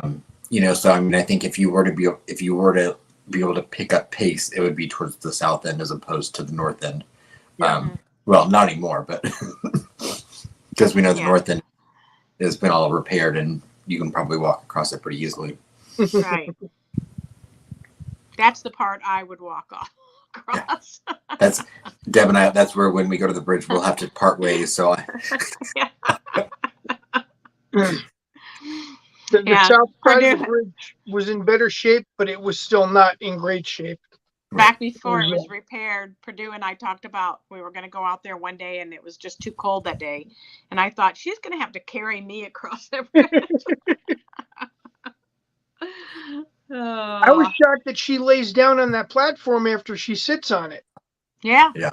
I'd be more intimidated with rolling off the platform when I went to get up than I would just bending over or sitting down on it. That shocked me. Me too. hey, that's how she got that great drone shot. Yeah. She's a pretty sharp lady. Yeah, I'm very impressed. I was really impressed with Hannah.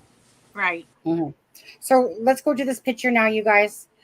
So, okay. That I'm looking at this tree here. Let's use this tree as our, staple point here, because that tree. Where's the is one? that, Yeah, that one that bends over. Can you find it? Yeah, that's this one. Yeah. Yeah. Where is it in the other picture? I can't see it. Right here. That's it right here. Yeah. So this is the picture here. Just remember, this is 2 years later as well. Yeah. Mm-hmm. Mm-hmm. You guys can see that. So, I mean, that's the picture.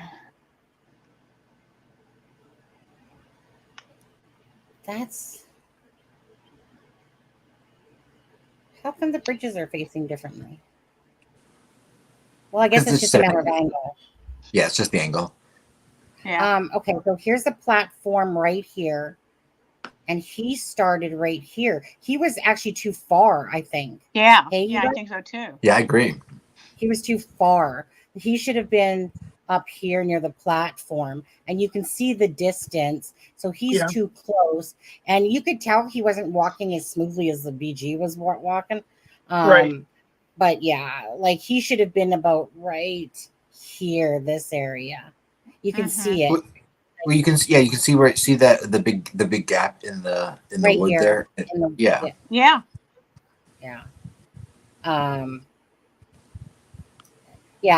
Bottom line is he's too far back.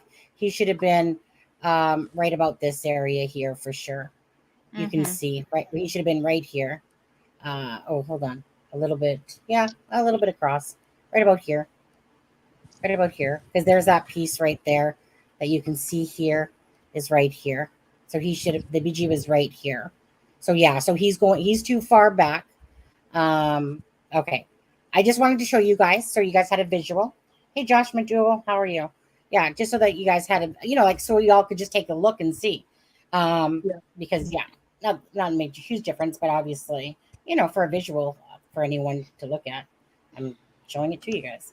All right, so let's go back. Yeah. Oh, good night, Jess. Good night, Jess. we are. Good night, Jess.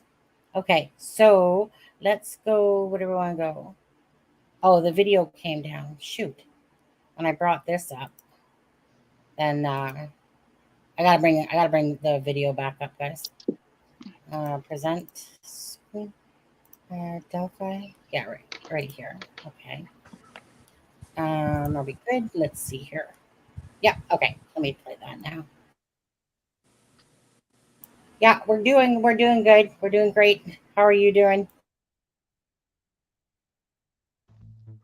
So I'm going to time you now.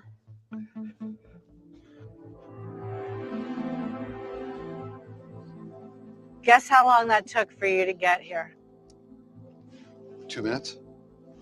38 seconds. That's a long time. If I'm scared and I'm standing here. If I'm scared, maybe the girls were not in that much fear. Mike's a wonderful balance for me because he's constantly reminding me to not go on assumptions, which I like to do as a writer. He's telling me facts, facts, facts. Maybe Mike's right. Maybe Libby wasn't afraid. Maybe she was just taking a video and he happened to walk into the frame, or maybe they were meeting somebody there.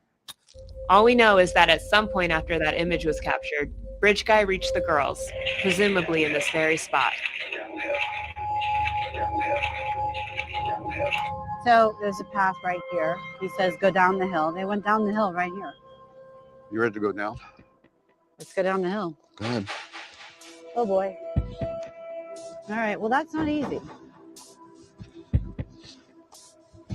This to me is opportunity to run. So he had a gun. I mean, he had something. We don't know. There's this road that goes right underneath the bridge. That area is where the bodies were found. How did they get up on the other side? So Well, I think what we need to do now go over there. is go over there.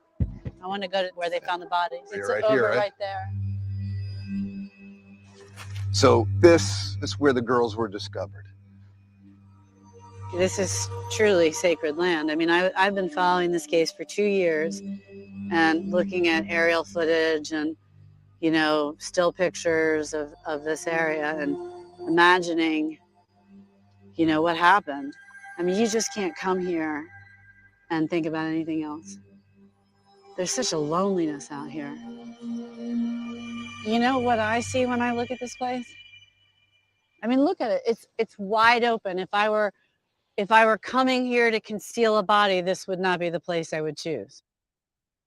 I'm just going to point out here that they're in the area, I'm sure, but that's not quite the area. But they're obviously standing within the crime scene, you know, part.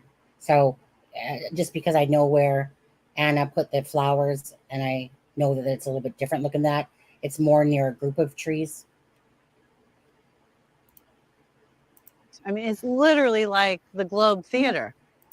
This is actually the most wide open area of any of the woods surrounding here. So what I'm doing is trying to imagine the mindset of the killer. That's what I do when I write. This is my amateur sleuthing. Ready? Are you ready for it? It looks literally staged. If I'm following his logic, to me, this killer came here, dumped the bodies in an area where he wasn't particularly trying to conceal them. I think he was actually trying to present them in a certain way. But here's my question to you. How he got those bodies across the river or he got those live girls across the river, I have no explanation. How did they get over here?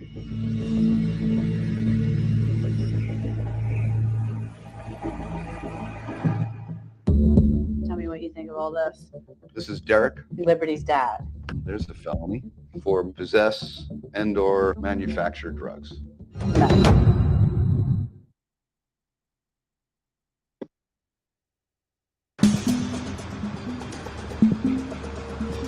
So we're going to go see First Sergeant Jerry Holman. I'm getting a little nervous. So the points that we're going to cover is Yes, I'm Are you hungry. devouring those? No, go. Okay. So while you eat those guys, Yes. we need to figure out, do they physically have them? Death, no autopsy report, no murder weapon. That's what really struck me about this case. What is law enforcement hiding and why? Absolutely not. Would you?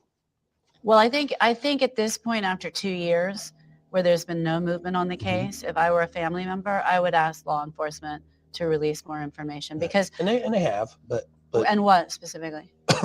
They've asked us to release more of the audio, more of the video, but we're not. They have then. Yeah, they've asked, but there's some details in there that I don't think that if I was a family member, I would want the public to know. You don't think cause of? Okay, does that part bug you guys when he says that? Yes.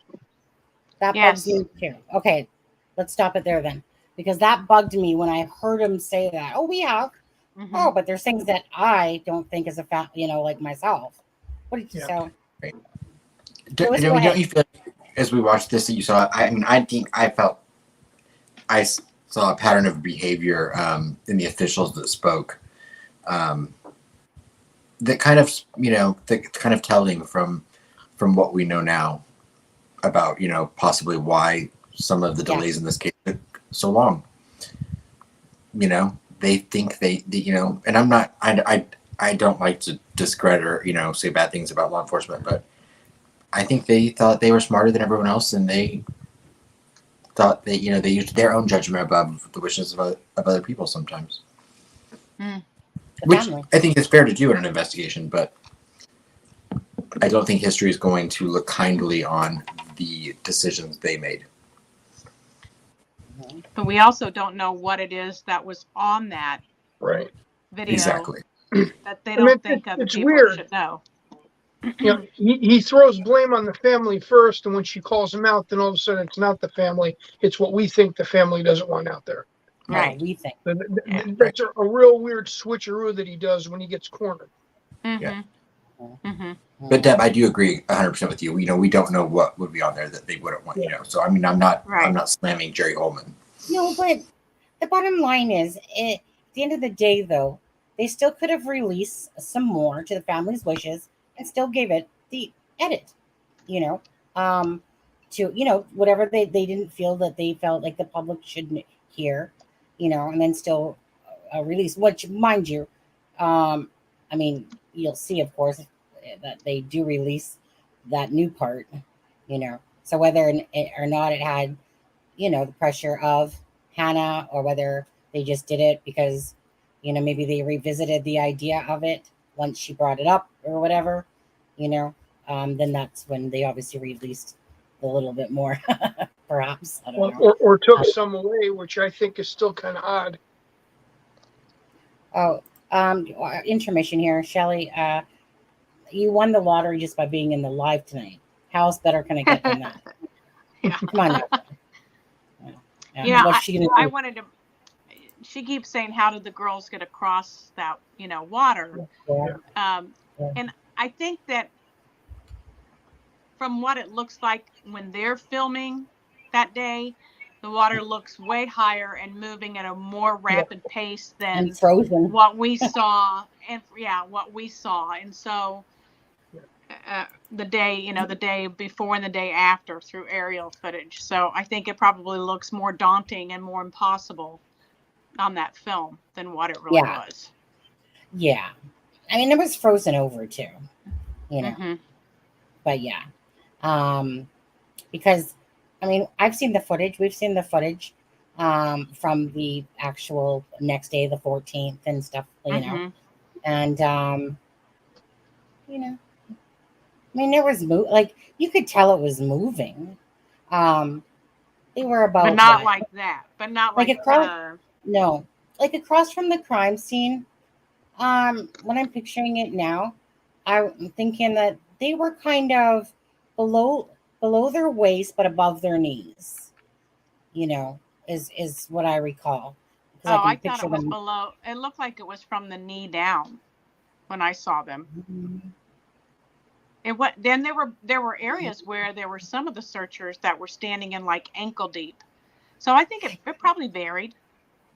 Well, it did. It did vary, but I'm just thinking about the exact picture now, and I might have that, but I'm just going to play the actual or the video instead. Yeah, and you're right. There probably were areas where they were, above. There was. You could, like when I was watching the whole footage, there was, you could see that there was differences in where some of them were walking, but then once you actually realized where the crime scene was, where it's like a few of them were standing.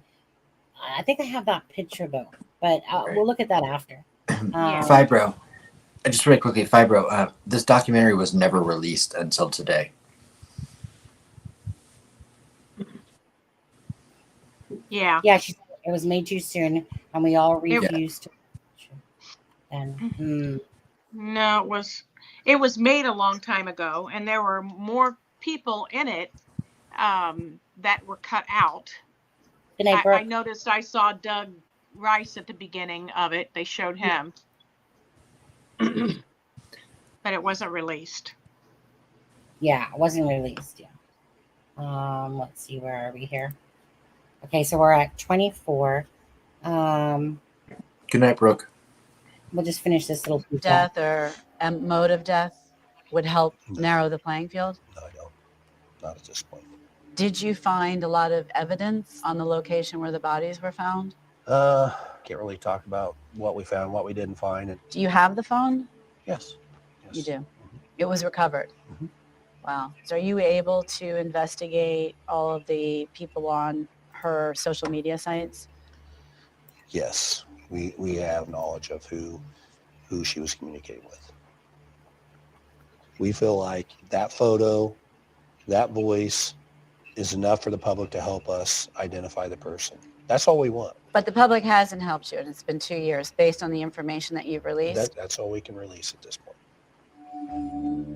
Clearly, law enforcement is not going to release any information, but I can't get this thought out of my head. That crime was targeted. Somebody knew they were going to go to the bridge and when they were going to be there. But how? Social media is a possibility. I want to talk to somebody who may know more about who Libby was engaging with online. When was the last time you communicated with Libby? February 13th, 2017. The day before she died. Yes. We were just on the phone all night. Was she like looking for boyfriends on social media? Libby was very active on social media platforms. Like, she talked to a lot of people. Did they talk to strangers online? They might have been. There was, I don't know if this has anything to do with the case, but there was a instance on Facebook where like I was busy playing video games and she was trying to get my help. Like she was like blowing up my phone and I was ignoring her for a little bit because I was playing video games, and she's like, I need your help. I need your help. There's this guy that won't leave me alone. So like I wasn't really responding that fast. And then the last thing she said was like, never mind, I got it. She said, I got it. Yeah. I kind of left it alone after she said she got it because I didn't really think anything deeper of it. Do you know how old the guy was? She believed that he was 19. Yeah, but I mean, it could be any. Yeah, it could be a. Okay, stop it there for a second again. And Adam said, be right back. Okay. Go ahead, Deb, actually, with this one. Yeah. Well, this was the main thing that really hit me hard when I watched this, because we have in the past heard that Max knew she was talking to a 19-year-old guy, but I've never heard anyway, and I've never heard anyone else talk about the fact that she had asked Max for help because this guy would not leave her alone. And that to me does not jive with what law enforcement said, that she was so crazy about Anthony Schatz. Yeah. If that's who the 19-year-old was. And it also doesn't jive with the timing, because he says later on, you'll hear him say he thinks that took place around January. Yeah. Well, But we know that she'd been talking with Anthony Schatz, right, since December? Yes. Right. So January meaning. He said early January or in February. No. Oh, he said I thought he said early January. No, that's what. No. So let me correct you. You guys will listen to it in a second. So actually, what he did say is that when she asked. So remember, December 26th was when Anthony Schatz requests the message on Instagram. So he said, I believe early January, and then he said early December is what he said. I believe what he said. Because I remember going, well, no, it wasn't December or early December. It was later December. But unless I'm wrong, but that's what I distinctly heard was the January. I almost wondered if he meant like December or early January, and the words just didn't come out in the right order. When I listened to the first time, that's what stuck in my head. Because he says January 1st, and then he says early, and then December. I think he was trying to correlate that he didn't know if it was the end of December or early in January when it started. But So the 19-year-old, I had already heard that Max Snowberger had said that. It was through Julie Melvin on a video or something where he's talking. I think it was because I remember that it was 19 years old.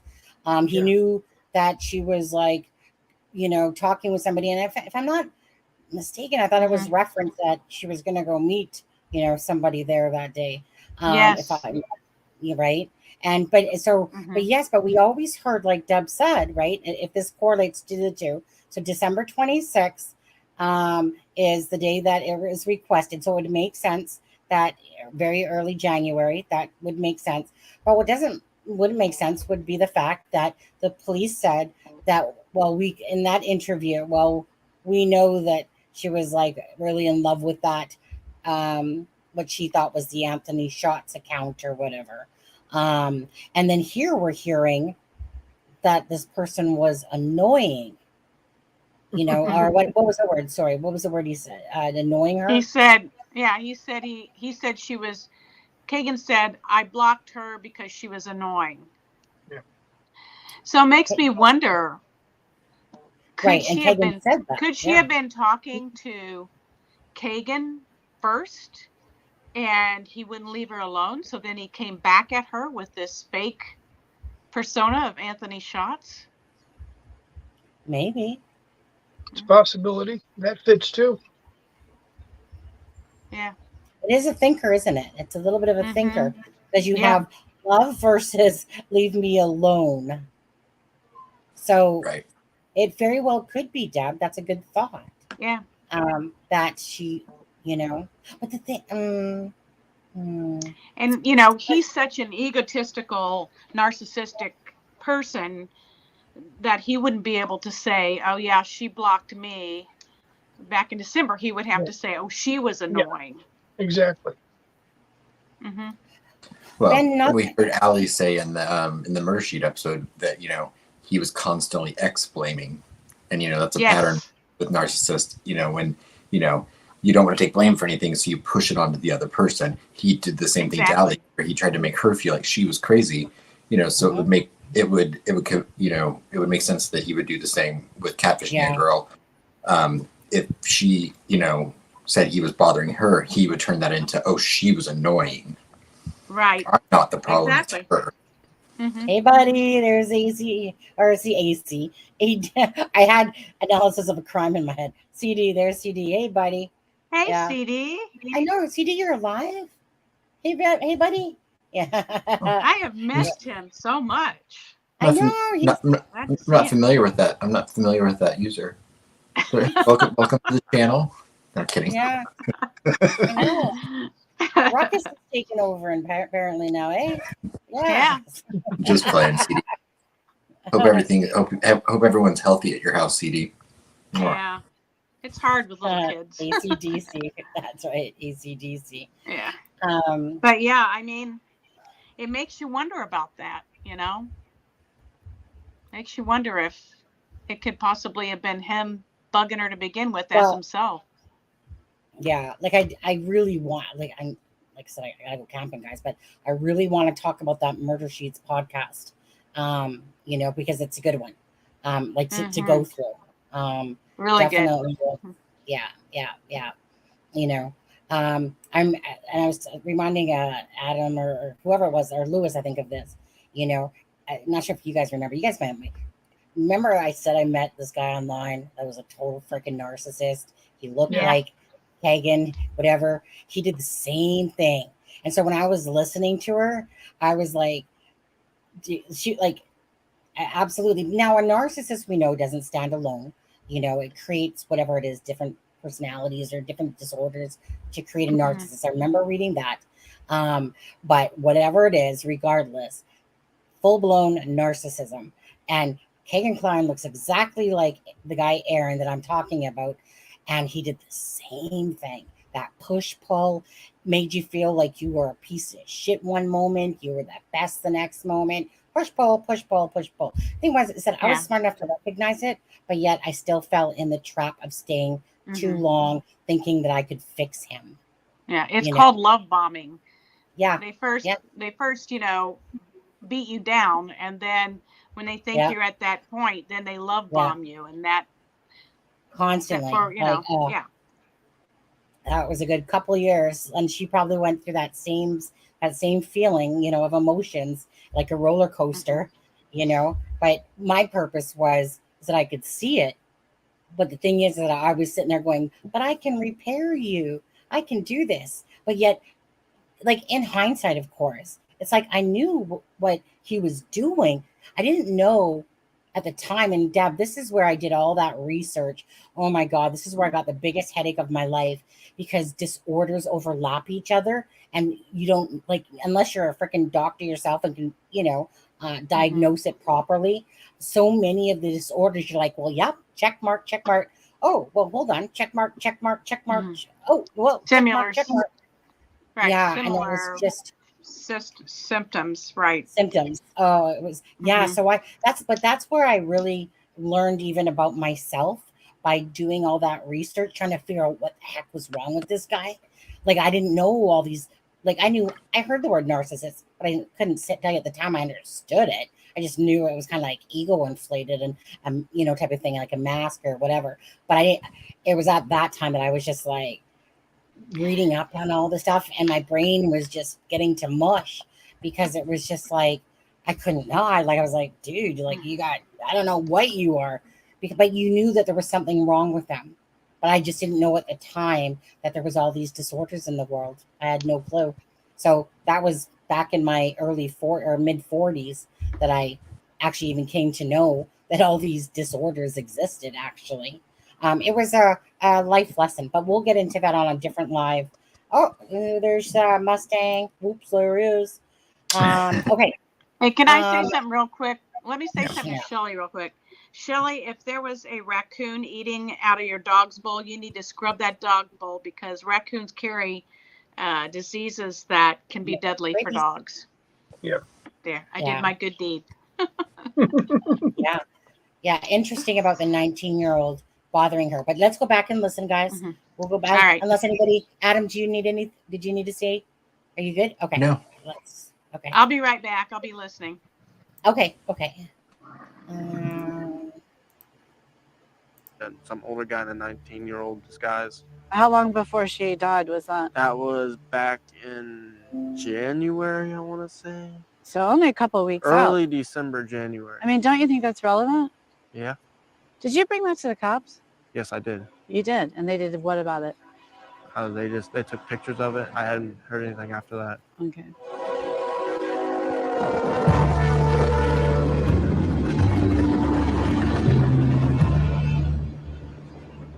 So, both of the girls were on social media. That's not unheard of. I mean, Libby seems to have been on several different platforms. She didn't have any kind of privacy settings or anything like that on it. I mean, you can see it here. Look at how she describes herself. And Liberty German, single Pringle. I'm 12 years young. she was on Musical.ly at the time, right? This is her bio. Check it out. It says, patiently waiting for Peter Pan to come take me away to Neverland. This is actually one of the posts that she did with Abby. This is close to the time before the girls went missing, right? So I looked at the comments of the people that were corresponding with her, and see there's this one here that says hi, and then Libby says, who are you, right? Well, he never answers. So I looked into who it is, and it turns out that he is 48 years old. He lives here in Delphi, and he's a felon. So I actually checked it out, and he doesn't fit any of the physical markers of Bridge Guy, because they're saying Bridge Guy is between, I think, 5'5" and 5'9" or something, and this guy's quite tall, but that's not the point. The point is that she was very exposed. What about the families? The other day I met with the Patty. So Liberty was living in the house with her grandmother and her grandfather. Her father also lives in the house, Derek German. Derek German has not gone on camera. He has not responded to, any requests to make a statement about what's happened to his daughter. I don't know much about it, but tell me what you think of all this. This is Derek. Liberty's dad. There's a felony, misdemeanor, and another felony, and they all look like possess and or manufacture drugs. meth. You get the picture that this was around Libby in that house. All that says to me is there's drugs and these girls were murdered. They're not necessarily attached. All I'm saying is her dad was involved in some scary stuff and maybe she got caught in the middle of it somehow. You've never seen any of the official reports? Nothing. I've never seen a death certificate. I've never seen a police report. I've never seen anything.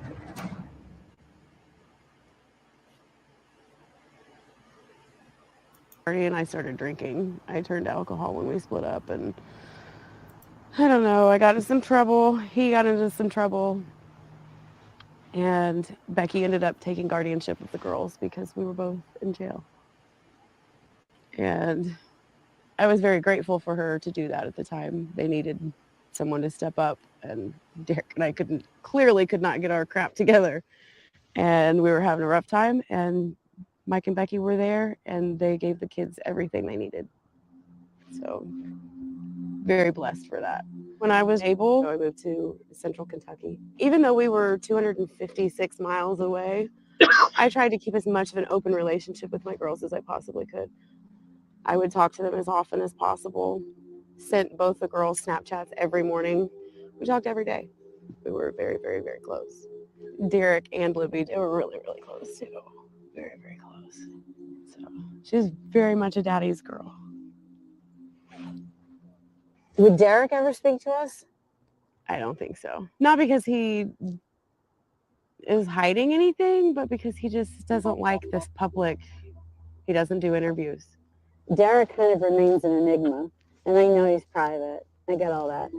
But he does have a meth record. Mm-hmm. I mean, is there anything that suggests that this could be connected to meth activity? I've not seen anything that shows that. If there were people really out there cooking meth that day, or really out there messed up and saw two kids, and maybe, I don't think that had anything to do with him. Then when did the police reach out? Never. Law enforcement never contacted me. I spoke to Tobe Lesenby twice, but that was because I finally reached out to him. In regards to, my grandfather had called me one day at work, a few days after her funeral, and said something about there was going to be a family press conference, and he wanted to know if I needed a place to stay. And I was like, what are you talking about, Grandpa? I don't know anything about a press conference. And he said, well, we just saw it on the news. There's going to be a family press conference. So I called Tobe Lesenby. He acted like he didn't even know who I was. Oh, Carrie. Yeah, it took quite a refresher for me to be like, I'm Carrie Timmons, Liberty German's mother. And, oh, yeah. And he basically told me that they were having this press conference and that Mike had been basically chosen as the family spokesperson, and that if I wanted to show up, I could, but I would just be standing in the background. And he had told me, you know, that they were making a public cry to have someone turn this killer in. And I said to him, wouldn't it sound better to come from her mother? And Tobe said, well, you might be right, but that's not how we're going to do it. Okay. Like I had really been put in my place. And I did not attend that press conference. And you've never seen any of the official reports? Nothing. I've never seen a death certificate. I've never seen a police report. I've never seen anything. To this day, almost 2 years later, I do not know the actual cause of my daughter's death, other than she was murdered. I find that shocking. I felt more like they were ignoring the fact that there was a whole plethora of possibilities that they weren't even acknowledging existed, because they were acting like I didn't exist. Maybe I don't know anything. Maybe I don't have any shred of evidence to help you. But the fact that you haven't even questioned me is absurd. I gave him there for a second here again. Yes, absolutely. Carrie has been, what do you want to say? Treated like a piece of crap through his entire part. Overlooked and overshadowed. Yeah, let's talk about that for a sec. I think this is also one of the big reasons why this did not air. You know what? I think it's coupled with the talk of Derek as well. Yeah. You know, I think it's right. I think what you've got a combination of several negatives that we've heard rumors of before about this. You know, you've got some negative stuff put on law enforcement, both departments. You've got negative stuff that's insinuated against possible family members, and right here, the stuff that comes out from her about how she was treated and ignored and overlooked on things. I think you got enough stuff that made other people involved that had the ability to say yes or no look bad. They didn't even ask her for her like phone or anything like that, and she was one of the last people to talk to her. What? So the level of disrespect that she went through is. Yeah. I will say I actually found her words about the Patties and towards the Patties to be incredibly kind and mature, considering the scenario and the situation. Yeah. I mean, and granted, this is a time. This is a stamp in time as far as how the relationship probably was in 2019. I don't know how their relationship is now, but I thought that Carrie spoke with a lot of elegance and grace. Yeah. When talking about, let's be honest, Mike and Becky Patty, they stepped up for those girls when no one else could, and I don't think that they should be demonized for that. Right. And I'm sure that Carrie, even today, would say that she's grateful for them being there and for them stepping up. She did say that. Yeah. Well, I mean, even today, I think I'll probably still say that. Now, I'll play a little bit of both sides of the fence there. I'm sure that the Patties could have handled things better, but Carrie is the mother. Yeah. Like, she should have been kept in the loop. I don't want to speak for the Patties or how it all happened or whatever, but you can clearly see by law enforcement and whatever else has gone on that she was kept out of the loop.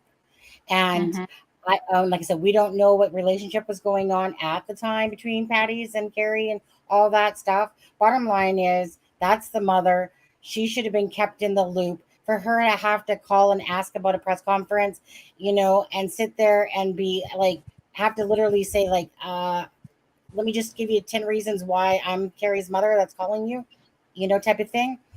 I think that they make a great point to stand up for her in the interview later on in this with Tobe. Right. Yeah. I mean, she puts him against it hard, and then completely shoots down the fact that his excuse for not giving the information was because of who had guardianship, and that's not the legal standing in the state of Indiana.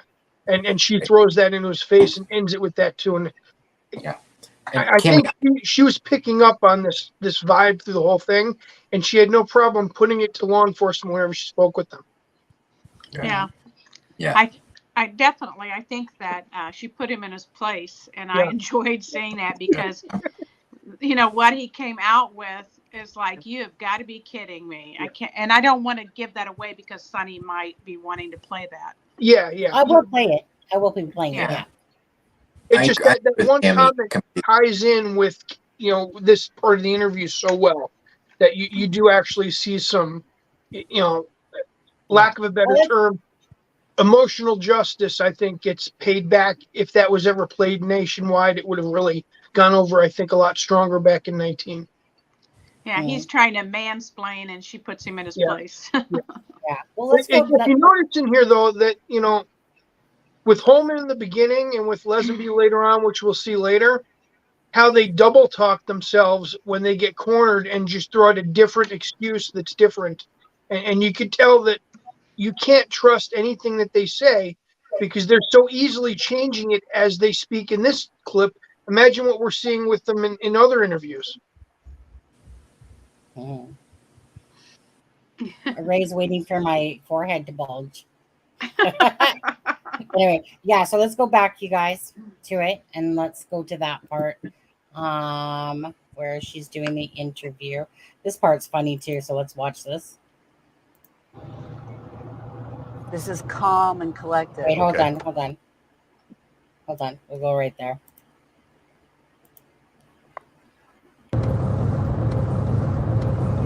Going to see the local sheriff, and you're pretty worked up about that. Not worked up. This is calm and collected. Okay. I'm bothered by the way or lack of way that he handled Liberty's mom, Carrie. And that's appalling to me. Lesenby has shut Carrie entirely out of this. Before you go anywhere, Yes. take that deep breath. Don't lose it. Don't lose it. And if you want to lose it, that's fine, but lose it after you get all the questions answered that we need. Well, obviously. So do you have a person of interest in mind? There is not a person of interest. It's just we continue to follow in whatever information is provided to us through the tip lines. To say that we have one singular individual, no. Yeah, obviously we see this face that I have on my wall here, and that's where the focus has been. Yet the autopsy is sealed. Mm-hmm. Has the family learned of cause of death or mode of death? I believe that has been shared Okay. with them. Because I actually interviewed Carrie, Carrie Timmons, Mm-hmm. the mother of Liberty German, Right. and she would like that. She said that she has not been informed of that. There's some legal issues there as far as involving guardianship or custody. And so, now obviously if other family members want to share that with her, that's their prerogative. Yeah, I know Mike and Becky have guardianship. They do not have adoption. They have legal guardianship. Guardianship, right. The mother of the deceased is entitled. Okay. So I just wanted to go over that. The other thing I wanted to say is that she informed me that when the first press conference was held, that she didn't know that there was going to be a press conference, but she would like to be notified as Liberty's mom. And your response to her was that she wasn't in Liberty's life, and so therefore Mike Patty would be the spokesman for the family. Now, Mike Patty is a step-grandfather. So did you make that statement? I don't remember it specifically being worded that way, no. I don't think I'm not a impersonal type of individual, and so She certainly felt you were. and that's again her opinion. It is her opinion. She may have perceived it that way. Do you know if she was involved in Liberty's life? To the best of my knowledge, no. Do you know her background? Yes, I do. Okay. What does her background have to do with being a loving mother? She was Snapchatting with Liberty hours before Liberty left for the Monon High Bridge. So she was very much involved in her daughter's life. Good. So the statement that she had nothing to do with her daughter and it all fell on the guardianship is just not accurate. I guess a lot of the information that we had received was from Mike and Becky as far as that relationship, and based upon obviously legal documentation that we had seen as well. So you took Mike and Becky at their word and did plus not. the legal documentation that we had. Yes. Okay. Well, I have to say I think that's unfortunate because it's the mother of Liberty. Sure.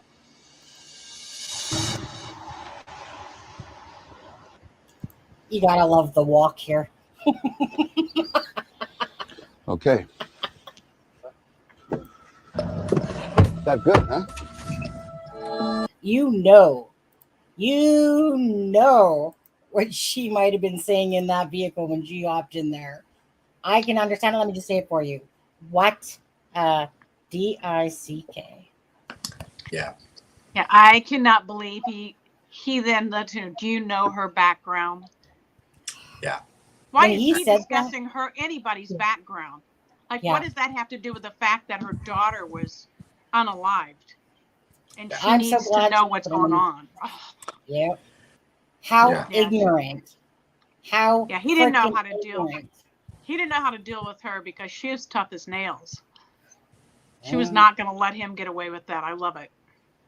When I first saw this, and this was the first scene of it I saw, You guys, I just have to go to the bathroom. I'll be right back. just wanted to scream because I was like, oh, I was on one hand so disgusted by what I was seeing, and on the other hand, I was so impressed by Hannah Shakespeare.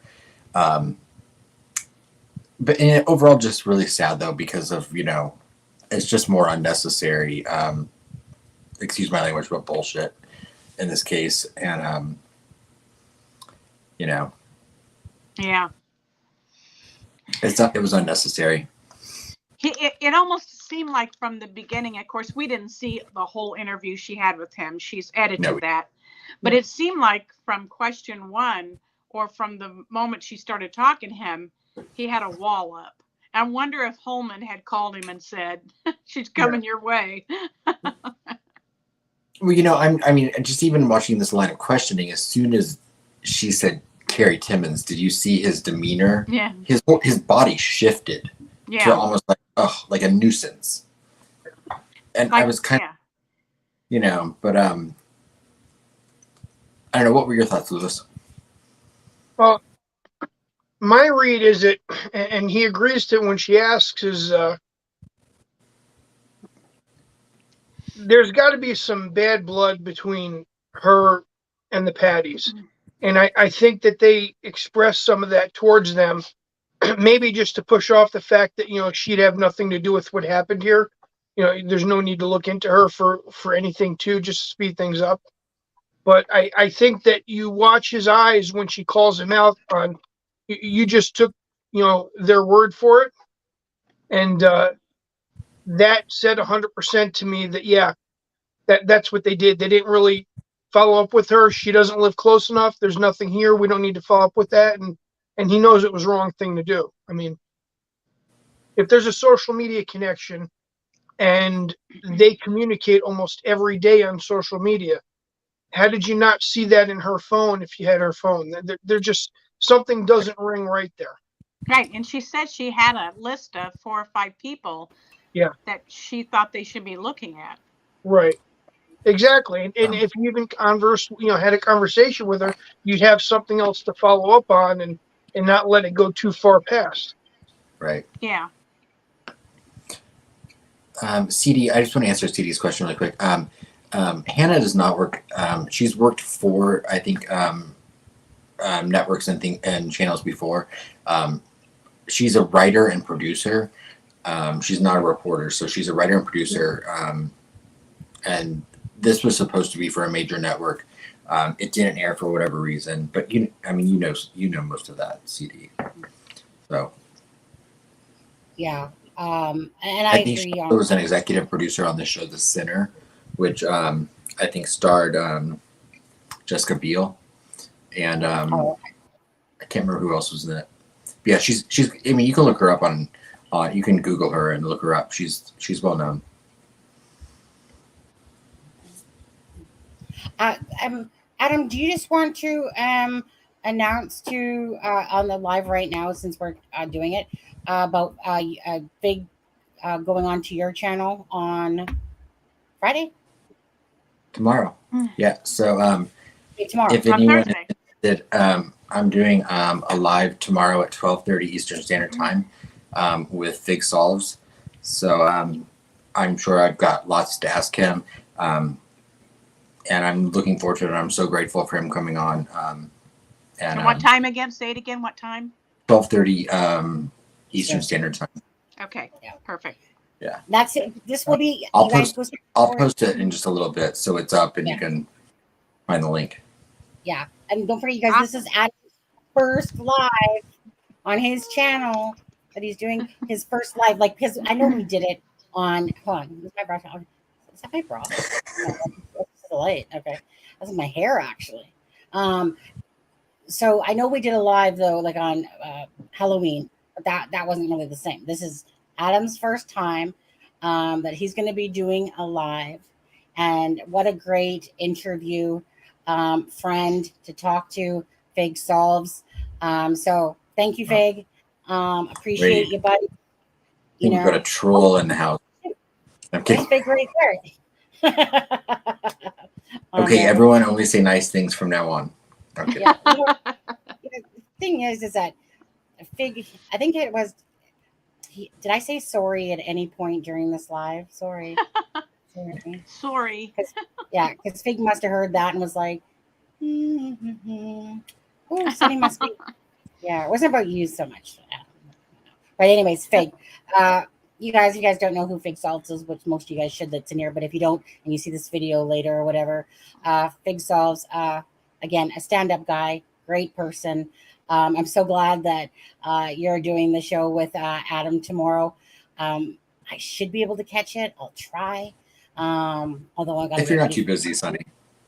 If I'm not too busy, yeah. If not, I'll watch. If I happen to can't, if I can't, I'll definitely watch it while I'm camping.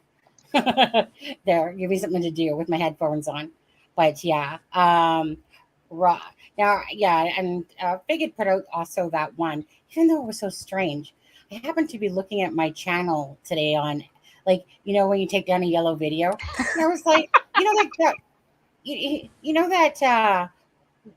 It was like 1 minute and 10 seconds. I didn't even play the full Ron Logan transfer site one.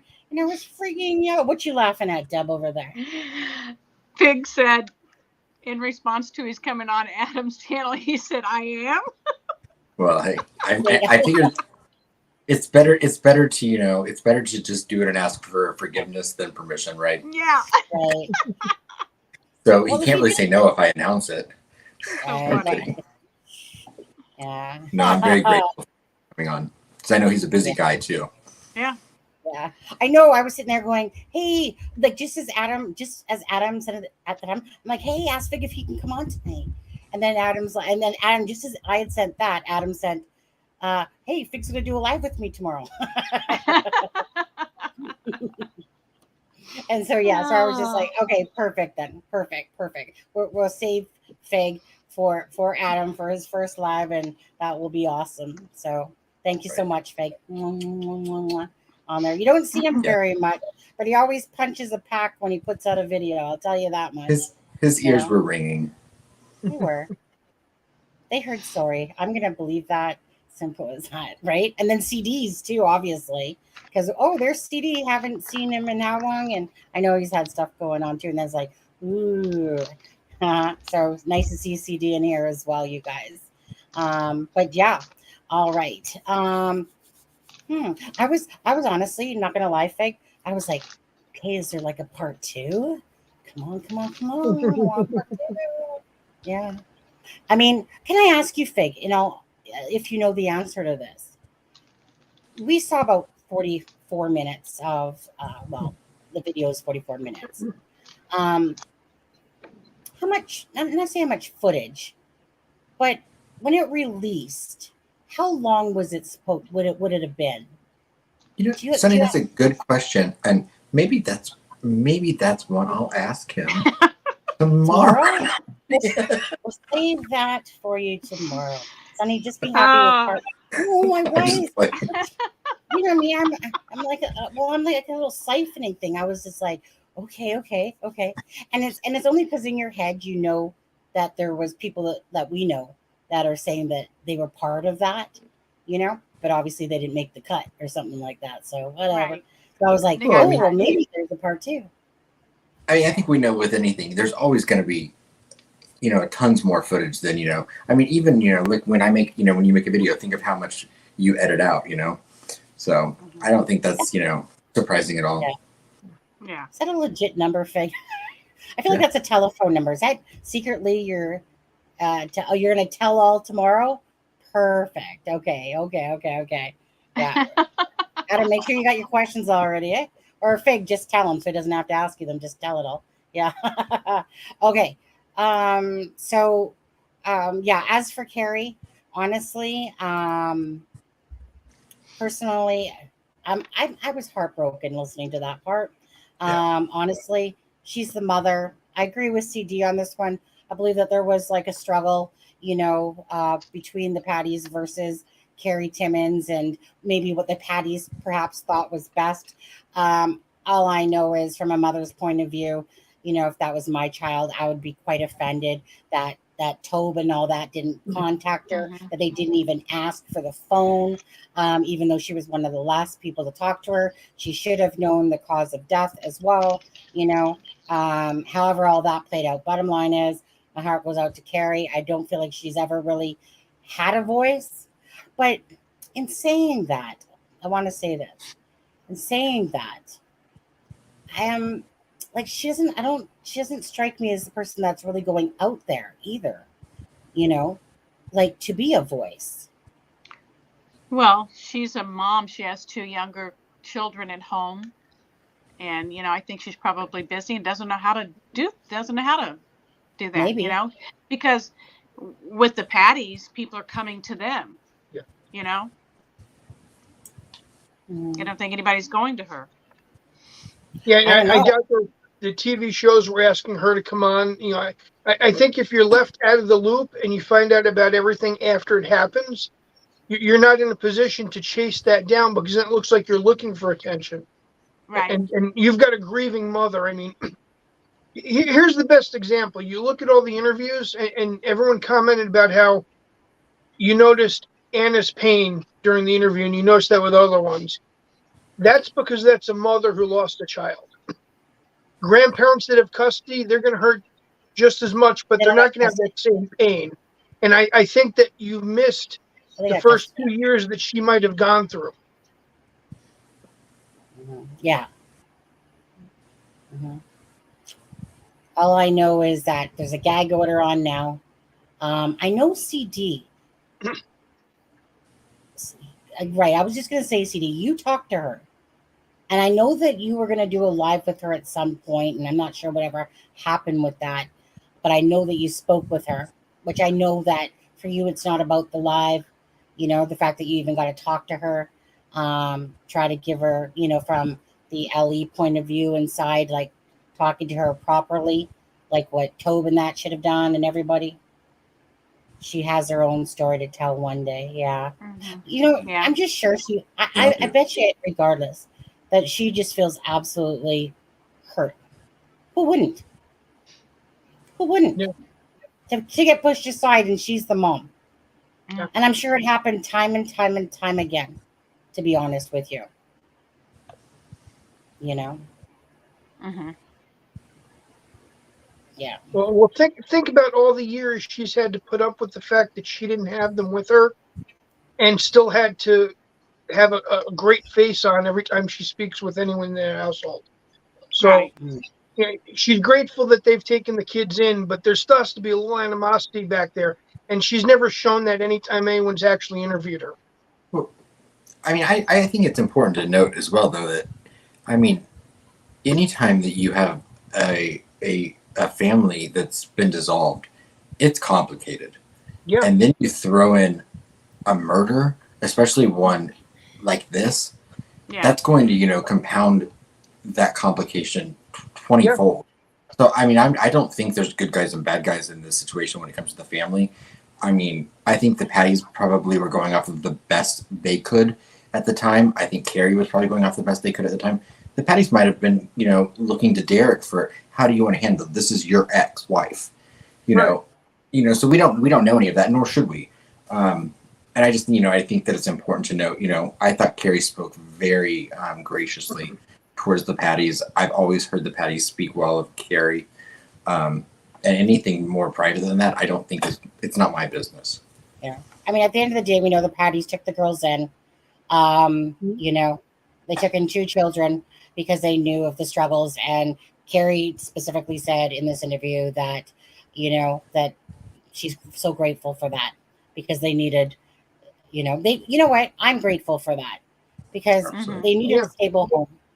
That's what I think about first and foremost. Those children looking at the picture and knowing what Carrie was saying about her and Derek is that they needed a stable home. And the Patties were able to provide that. So regardless of wrongs or rights or whatever, it played out how it played out regardless. But I don't think anyone did it with any ill will, to be vicious to each other. That, there was a lot of emotions going on. You got 2 dead girls. Simple as that. You got 2 dead girls. Yeah, sad. Okay, let's see here. Where are we, guys? Let me go back to it now and put this back on screen. Let me see where we're at here. Okay, now That's. Let me just see what she says here.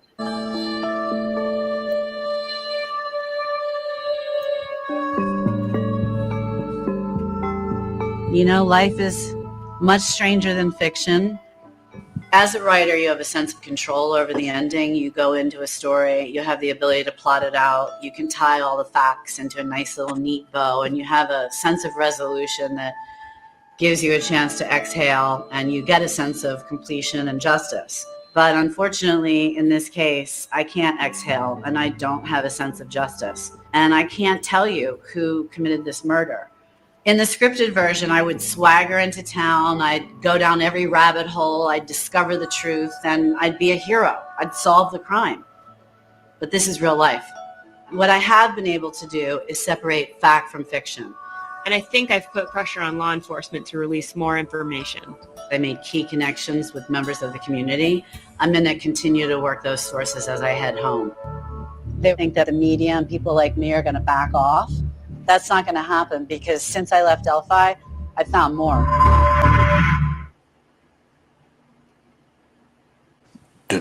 This morning, new video of the man investigators believe is behind the murders of 13-year-old Abby Williams and 14-year-old Libby German. So after I left Delphi, Indiana State Police finally decided to release a little bit more information. We are releasing additional portions of the audio recording.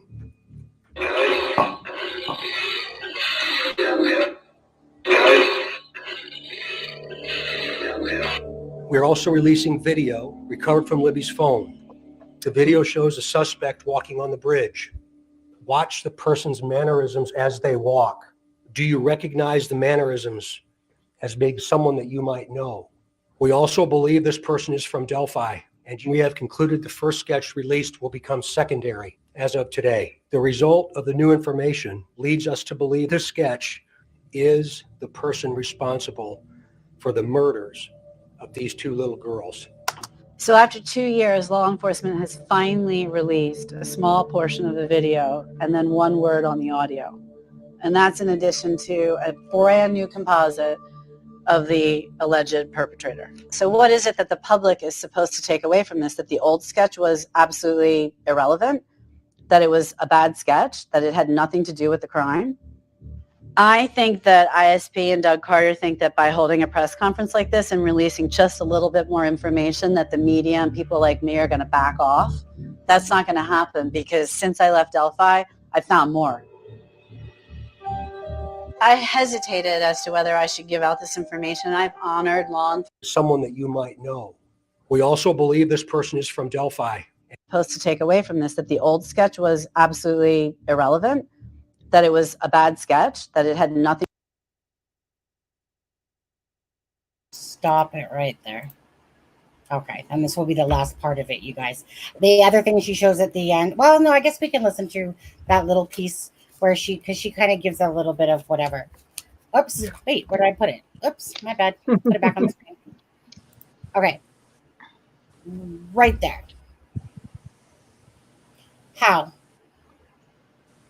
Just how? Hat to no hat. 18 to 30, 18 to 40, they've had both said. No mustache, no goatee. Richard Allen has a goatee. You know, whatever hat. I don't even believe that was the shape of hat that he was wearing. Nope. But he doesn't always have a goatee. Yeah, but they put him from 18 to 40 and 18 to 30. Yeah. This is a whole, like, when Doug Carter was asked this on Nigel and that other guy, you know, he was like, Hammer and Nigel. Thank you. Right? He's like, you know, what's the words that he said again? Like, well, isn't that something? Isn't that something? Isn't that something? You know, they have held back way too much. Yeah. Sorry, CD, I'm just looking at your comment right now. They've held way back too much with this investigation. She has Ron Logan's SW, which is, thank you, right. Which, how many times did I say it had big info within? Yeah. Yeah, like, I mean, I don't know about you guys, but I got the unredacted version. And I mean, Frank gave me that one like a long time ago, actually. And in that one, it clearly talks. This is, only because I was trying to remember where I seen it, and then because I knew I seen it because I wouldn't have put it out there. But you guys remember how Kelly Aaron talked about Kagan Klein's addiction to socks, and at the crime scene in that affidavit, it says how a socks and an undergarment was taken. Well, you wouldn't know if you haven't seen the unredacted version. So I'm not letting Kagan Klein off the hook at any time soon. Anyways, what do you, okay, you know what? Just go ahead. Like with this, Lewis, start with you. The two sketches, like how? Well, you have to go back to the fact that the old sketch is not really what the witness we heard described. And that's come out from a few different sources that right afterwards there was disagreement over that. The hat's wrong. The area of the face from the nose down was not seen. So whether there was a goatee or not was not really seen by that witness. So that throws that first sketch there into like, who knows where. I mean, there's so many things that contradict with it. Then you've got the statement made that person's no longer a person of interest. We're now looking for this other sketch, separating the two from each other completely and saying that the police know who that is. And then it's going to be a combination of the two. So now all of a sudden they're the same person, but they ruled the person out. That doesn't make sense. And then we've always heard that the younger sketch was first done closer to the crime than the second sketch was done. So that person that's identified in that sketch was seen and identified back in 17. So it's everything contradicts itself. So you don't really have a straight answer to say yes or no to any of that.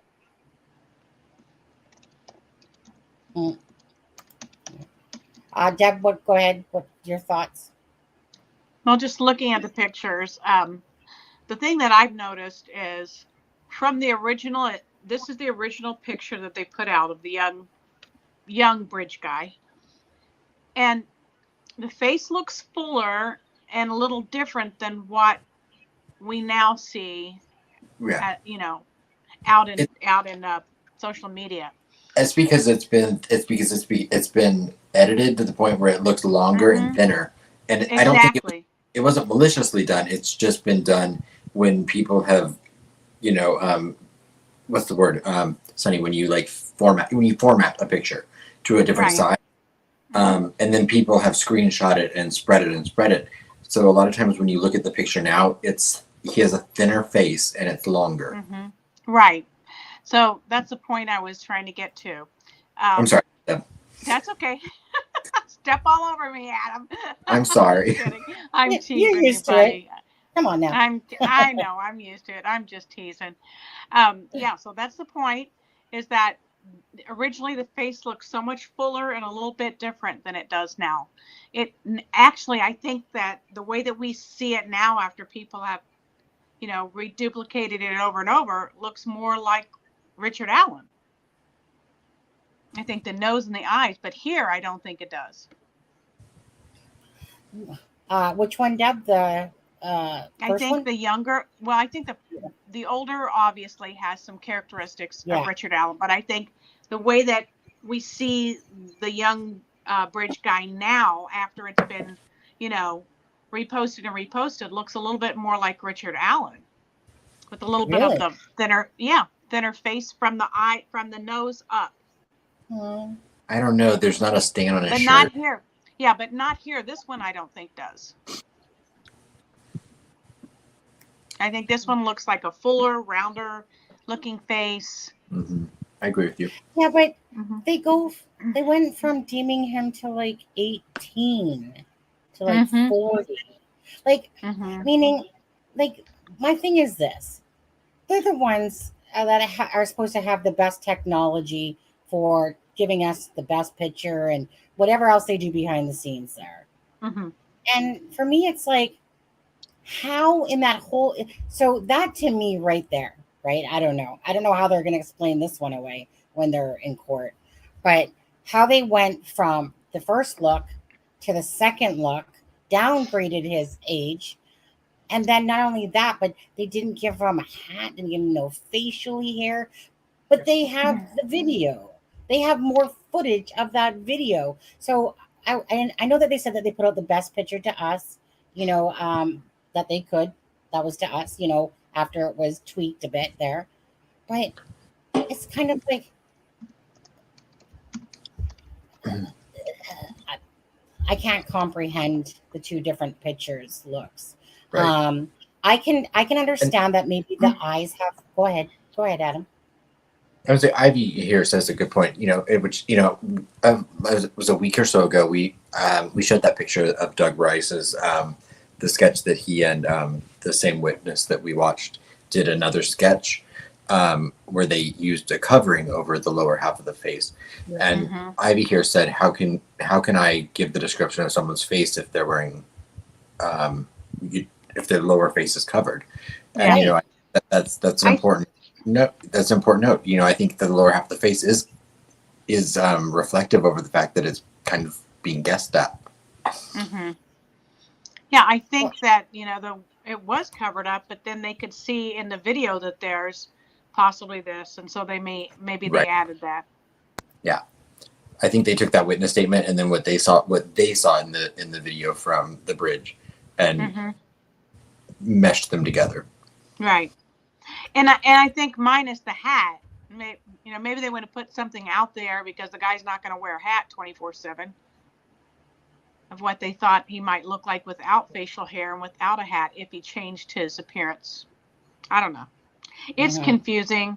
And I know that Doug Carter did not exactly say put them together and that, combine them. He said it in a really weird way, and I was trying to look for it on my laptop. It was almost like if you have this picture and this picture and then you have them together, you have something. I don't know, he said it really in a peculiar way. That was right before the anniversary, wasn't it?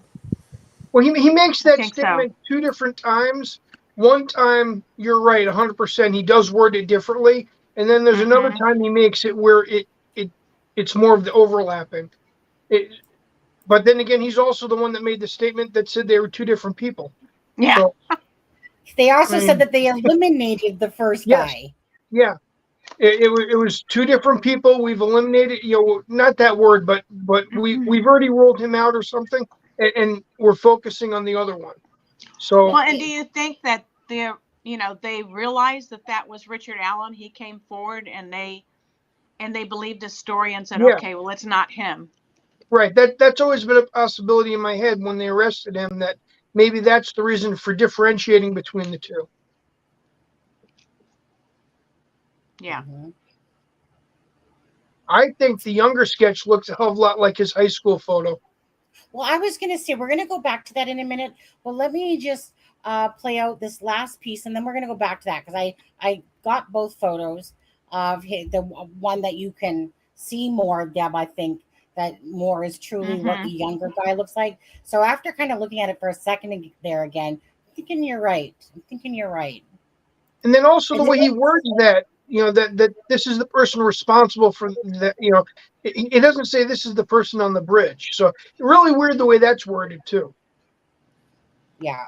But let's just play this last little piece out here for 1 second. All right. Signed by law enforcement. This is totally legit. It's been vetted by several attorneys. And I'm just going to read some of the following statements. On February 14, 2017, at approximately 12:17 p.m., victims Libby German and Abigail Williams were found dead with wounds caused by a sharp weapon. Cause of death has never publicly been released. Based on the affidavit, it suggests that the girls were stabbed. A large amount of blood was lost by the victims at the crime scene. Because of the nature of the victim's wounds, it is nearly certain the perpetrator of the crime would have gotten blood on her person clothing. How he got those bodies across the river, or he got those live girls across the river, I have no explanation. The fact that there was a large amount of blood found on the crime scene indicates they were either killed in the river or they were killed, in fact, at that crime scene. It also appears the girls' bodies were moved and staged. He wasn't particularly trying to conceal them. It looks staged. In addition, there's no visible signs of a struggle or a fight. This to me is opportunity to run. So he had a gun. I mean, he had something. We don't know. And then also fibers and hair were found on the crime scene. So that indicates that there is evidence on that crime scene. The other thing that is very notable is that when I walk the bridge, I ascertained by the location of the video taken on Libby German's phone that from there to the south end of the bridge was approximately 40 seconds. In fact, they have 43 seconds of video on Libby's phone. Where's the 43 seconds? Why aren't they releasing what else is on that phone? Withholding information from the public when you've asked for the public's help is not acceptable to me. The affidavit confirms that law enforcement has not done an adequate job of releasing information. This information needs to get out to the public, and I'm here giving it to the public. Abby and Libby are no longer with us, but that doesn't mean justice won't be served. I went to Delphi to get answers. Why did it take law enforcement 2 years for video and more audio to be released? Why are there witnesses, but 2 radically different sketches of Bridge Guy? By law enforcement's words, the killer is local, and hair and fiber were found on the scene. A large reward fund has been established. Why hasn't this case been solved? Okay, that was great. Fig, I'm not sure if you're still in here, but thanks so much that Hannah or whoever had given it to you, and that you were able to present it out. Definitely, I can't be grateful enough. I love any little bit more of anything, to be honest with you. And you know what? And I want you to make sure, Adam. I know you guys are probably going to talk about this, but I want to know why. There was a couple things really, but I want to definitely know why that we have an Max Snowberger saying that to help, like Libby had asked him, say, can you help me with this guy that's whatever annoying me or whatever, and yeah, right, and then versus the interview of the Yeah, and of course I will. Of course I'll ask. I mean, I know that Fig did not make this video. He had no way a part of making this video. So I'm sure there's a lot of the content questions that he won't have the answer to. But I'll, of course, but just his thoughts on it there, I'm sure he would be happy to. Right. Yeah, I'd love to know what his thoughts are on that as well. Or even Sue D on that one too. Hey, maybe we'll just get Hannah Shakespeare to come on as well. You never know. That's what I was thinking. So, hey, get in tomorrow. And that Max asked him to go to the bridge with her that day too. Yeah. So now we've got a correlation that she does call on him for help. Yes. So this is just to refresh me. This was done in what year? 2000. When was it originally? 2019. Okay, that's what I thought. 2 years was said. Just to make sure. Okay. And what were you going to say there, Adam? I was just going to say, Sisu, I do have an idea of who the 48-year-old guy is. I'm not going to say his name because honestly, I've not verified it. But the name I've been told is not Tony Klein, as someone else was pointing out that is it any name I know? It's a name we've discussed, but I don't know if we've talked about it in relation to this. But again, I've not verified that myself, so I'm not gonna say that person's name, regardless. But 69 people in chat. You guys know what to do. Bend over. I'm just kidding. No, I'm just kidding. Okay, so let me present this. Hi, Shadows Seeks Justice. How are you? Okay, so let's go back to this window. So I just want, for anyone that didn't see this, I'm just going to pull it up again as well. Hey, Shadow, can I call you Shadow? So obviously, it was not Jimmy Duvall either. That's not the name I was given. So he actually didn't make bad timing, really, then, because Well, he was standing actually further. So when you think about it, his timing actually wasn't too bad for 38 seconds. It was 43 seconds from the bridge guy from this platform. And so if he was standing in the right spot, which should have been here, right, literally here, right, he did it in 38 seconds. The video was 43 seconds, but we don't know exactly. But regardless, so just to go over this, so in this documentary, again, you guys have to first of all remember that, you know, it's 2019 when this was, well, whatever time it took for all the interviews and, you know, putting it together was in 2019. And then Fig released it on his channel today. Well, you guys know how to get to Fig Solves, eh? And if not, it's in the description of this video as well to watch the full version of it. And so right here, for anyone that's watching, the bridge guy is obviously just a little bit ahead of the platform. So he would have been more right here versus Mike standing right there. So that part would be correct, is that it's not quite there. Now let me just bring in the two photos of do you guys keep seeing my little Cartman thing? Okay, of this. So let's do that right now. Okay, so here we have Richard Allen. I wish I could do, like, I hate this program because I still don't know how to, like, it doesn't let me do a side by side. Hold on. Copy. Paste. Because I want to do a side by side, but I'm going to place it down in the corner here and then make it bigger. So scroll down so you can see that from the eyebrows. Yeah. So if you look, yeah, like the eyes are really good. The face is more in line. So I'm going to agree, Deb, that if you put the two pictures together, that there you have the BG. And then he even has a hooded eye, a hooded eyelid there that droops down. Yeah. Now the chin, obviously, in this one is far longer than that of the BG. Right. The BG has more of a dimple chin underneath that little goatee of his. You know, but the little turned up nose kind of comes down, you know. So, you know, not bad, not bad. But you're right, Deb. Looking at this a little bit more closer, both of them combined definitely do make the BG. And his face was like this at the time, right? This picture I believe was in 2016, not so obviously before the girl's deaths. And yeah, I mean, besides the chin being too long, if that chin wasn't as long, you know, that would be pretty darn good. If he didn't have a goatee going on, that would be pretty darn good. And so I still have to wonder where.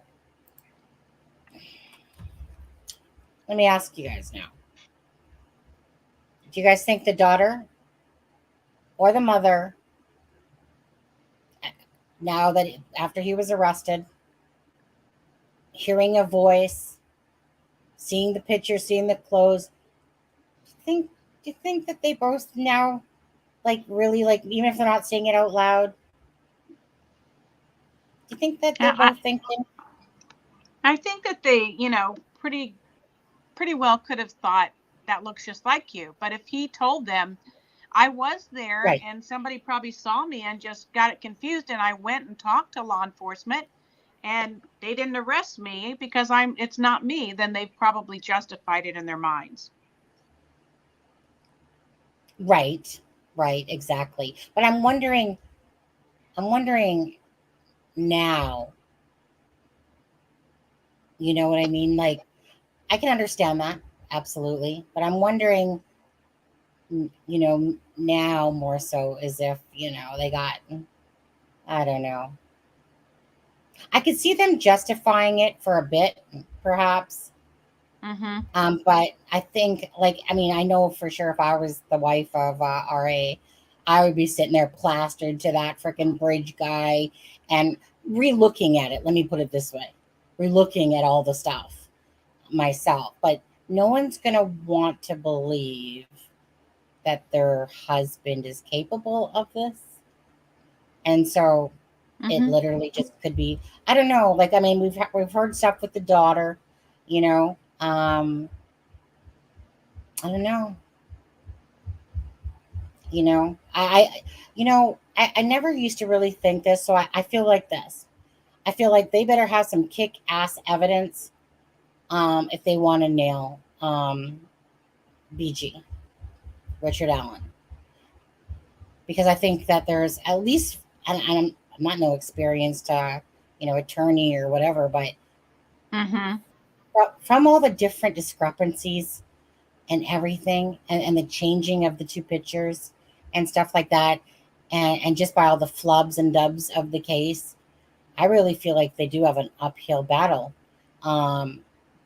So unless there's some that really nice solid evidence that they found at his house that can really just nail it to him, what I feel like I'm seeing is a defense having a heyday with the witness statements, and that's, I don't know. What do you guys think of that? What do you guys feel?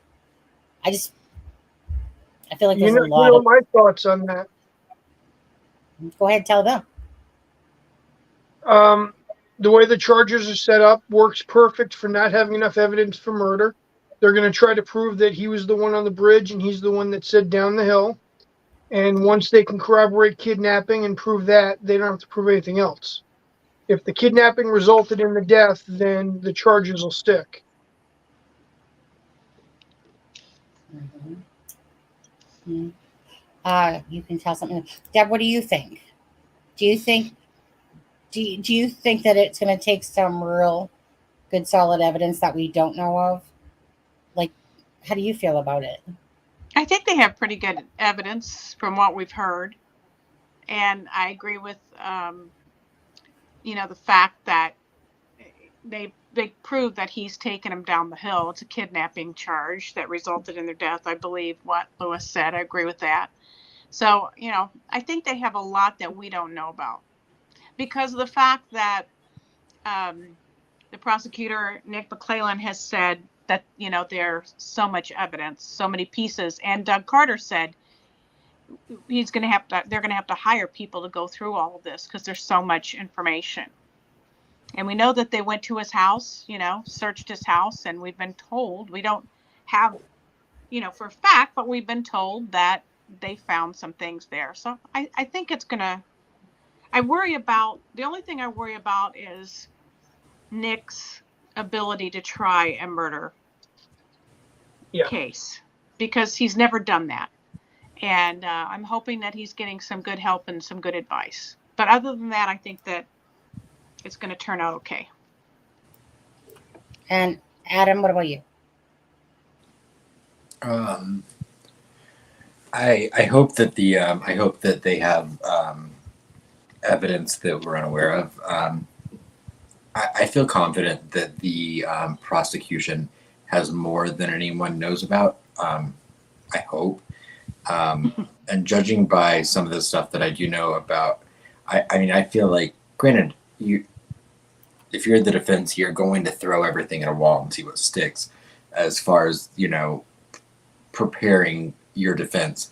But some of the stuff I've seen, I feel like they're grasping at straws a little bit. And I hope that's the case because I don't want to see Richard Allen, if he's guilty, walk away from this. So I'm going to put my faith in the prosecution and hope that that there is a lot more evidence now than there was in October.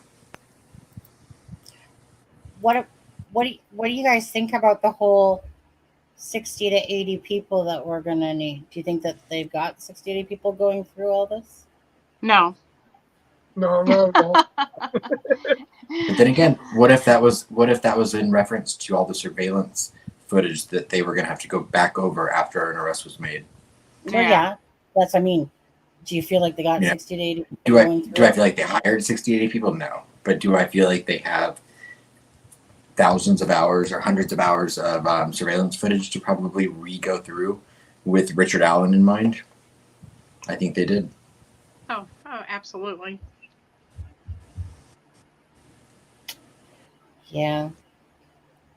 I mean, I still think, I think that certain things are very, they're going to have a heyday walking all over them for stuff.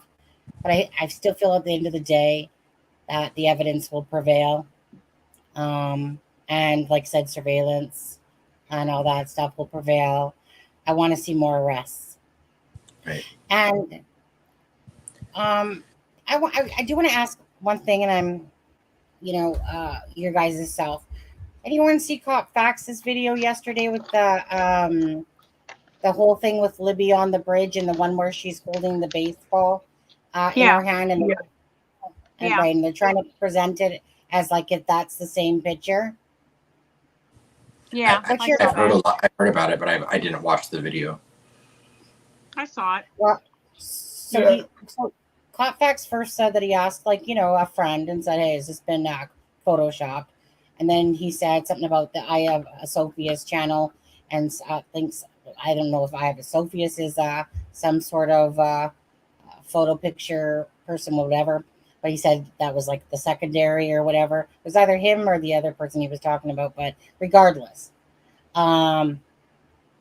Lewis, Deb, Adam. We'll start with Lewis. Lewis, actually, start with Sunny. Well, I'll go. Okay, go ahead. Go ahead. Well, first of all, none of us have the original picture, right? And so, the picture that they may have presented to their expert might be something that's been messed with and adjusted over and over and over. So you can't really make that statement without having the original. You would have to look at the original picture. At the original, absolutely. Mm-hmm. Absolutely. I love Cop Facts. I appreciated the fact that he has an opinion, and I always am interested in it, and I thank him for his opinion, but I just don't think that was what we needed to be talking about. Yeah. Okay, Lewis?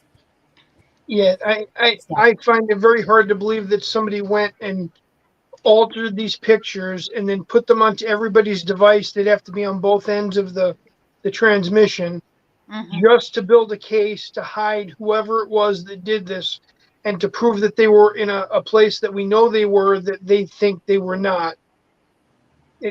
And then to be able to actually have that picture from the one that he showed was altered to make it into her on the bridge. I mean, there's way too much involved. And the next thing they're going to say is they're going to raise, people from the graves and try them for this money. It just, I was very disappointed to see him put out something that was so off the wall. Yeah. Bloke used a program that will show if a picture has been photoshopped, and it will show it. And he used that program today. I got a chance to see it, and it showed no evidence of photoshopping at all. Mm-hmm. Okay. Like, Adam, go ahead. Your thoughts. I mean, photoshopping.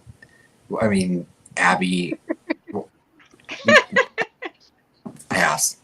I don't. Yeah. I'm no. There's nothing I can say that is a. I mean, it's no. I don't want to say something that's gonna. Well, just like he can speak his mind, we can speak our thoughts too. No, I know. I just, it's not a conversation I want to engage in because I think it's so ludicrous. Right. If someone wants to have that conversation, that's fine. I feel like enough people have probably already had it in the last 2 days, 10,000 probably more times than it deserved words out of people's mouths about. But yeah, I'm gonna say not a Photoshop. but Yeah. that's just my opinion. I mean, I felt if anything, maybe they just tweaked the color that once it hits to the paper or whatever, to the internet, that maybe that they tweaked the color. That's I fair. don't know. Yeah, and Yeah. it's possible that Libby used a Snapchat filter on the Yeah. picture. Right, exactly.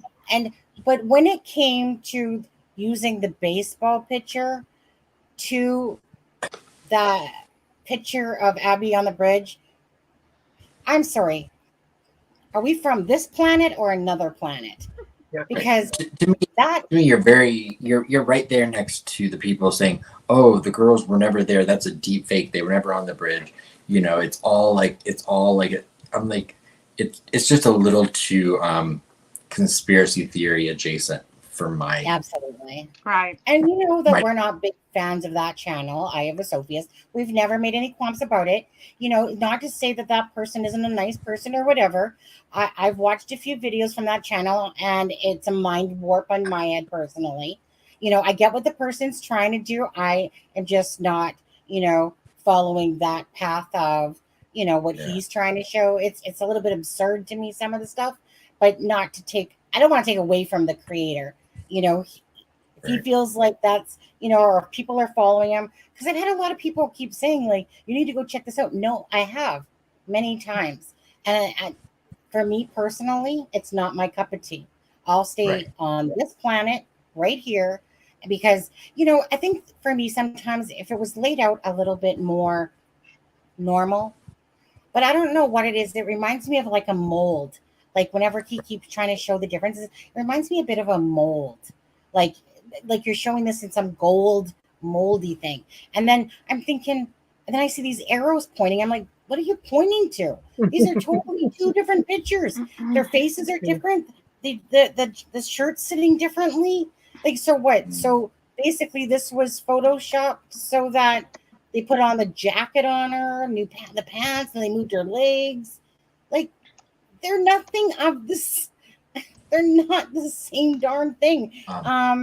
We're talking about something that Cop Facts was showing on his thing, that he felt that this picture of Abby on the bridge was the photoshopped. 207 picture. Yeah, but then he talked about the Eye of the Sophius, which blew me away personally. And when I watched the video, I was like, I'm just gonna lie. I was like, are you kidding me? Like, are you kidding me? Like, you guys are gonna compare these two pictures together that don't even like, sure, she's wearing the shirt, but they're the whole, like, what? The feet, the legs are in a different stance. Anyways, I was kind of blown away because I really honestly didn't expect Cop Facts to like.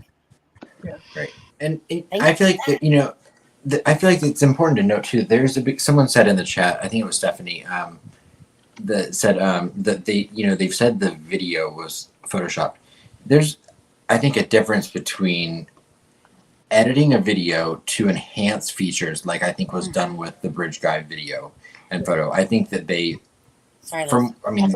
my speculation on that is that video was zoomed in from its original state and probably then was taken and tried to make clearer.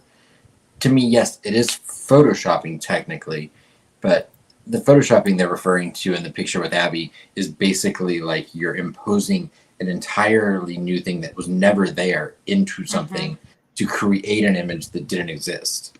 Right. So both words can, both things can be photoshopping, but one is, removing a pimple from your face, and one is putting yourself at the Oscars.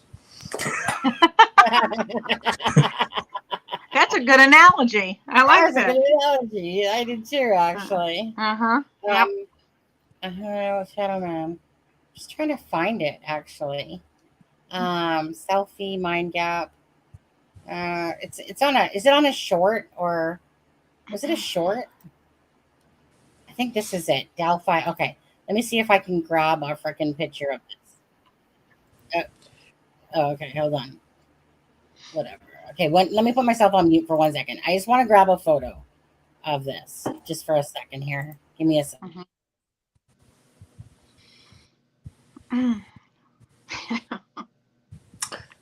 CD, I don't know. Was that that person that was in a stream that day I was with you? Is that the creator you're talking about with the deep fake thing?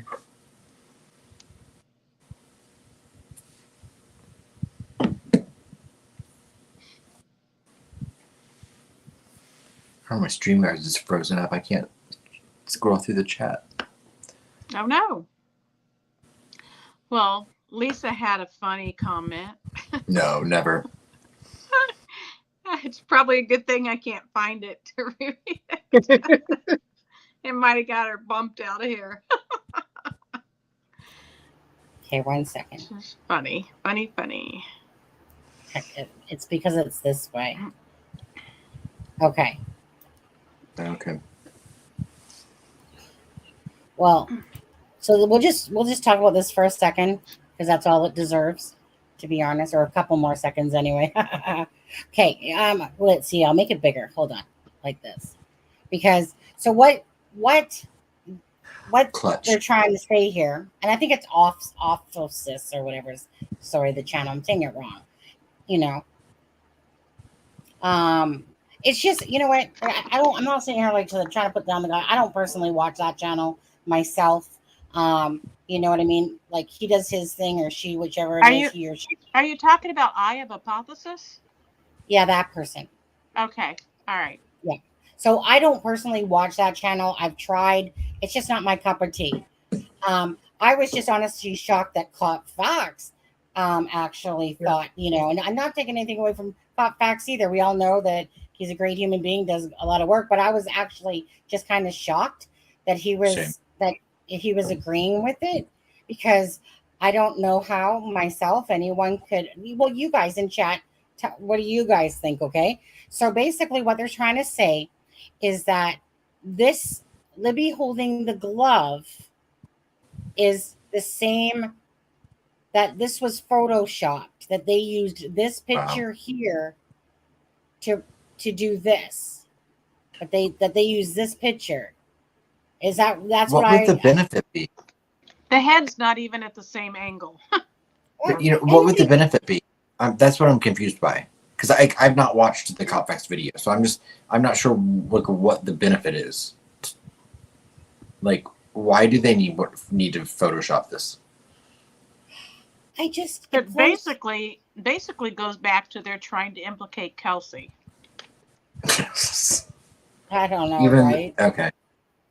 Yeah. Yeah, it's a stretch. Yeah, I'm not saying Cop Facts is. I'm saying there's a group of people that's why they're doing that. Like, I don't even know how someone with two eyes can sit there and think that this picture, and he kept pointing to something on the arm, and I'm like, what are you pointing to? Because you got two different pictures. Like her leg, they moved her legs, I guess, to outwards from this picture, and this is the real picture that they used, and they just plopped her on here, and this is where, like, that's what I took out of it. Didn't you guys? Is that what you guys? Is that this picture here? They're trying to compare to this picture. Is it being that this picture, that they just photoshopped this when really it was from this picture? That's what I got out of the whole thing, and I was like. And then he kept pointing to stuff, and I'm like, but what are you pointing to? Because that picture, why would they? So what? They took this picture, threw a jacket on her, and I don't know. Like it's laughable to me. I'm sorry. Anybody think that this was photoshopped? And I don't know. I mean, I'm pretty sure that they're not going to try to fool us that way. Why? Yeah, what would be the purpose? Right. What would be the why purpose? Why would they ask for tips and then grossly mislead people? Right. Like, how is someone picking their nose even though she's just probably rubbing her eye? First, like, you know what I mean? She got something on her eye for a sec. She has a whole different stance going on. Yeah, she has the same shirt, but big deal. I wear the same shirts. You know, like her hair is not even the same. It's nicer here because, and it's a little bit messier even here. Like what? Where's that loop? That same loop's not even in the same spot. Mm-hmm. You know, like I just don't know. Isn't it I don't shocking that the same person could look like themselves? Absolutely shocking. Like I just don't know where the conspiracy comes in all this of where they think that they literally show that they just here. You know what? You know, I mean, we might be sloppy at our job, says I'll admit. They're not going to admit that, but they're like it's no, this to me is no different than when people think that somebody put a different head on the bridge guy, you know, or literally that the video didn't even exist. Yeah.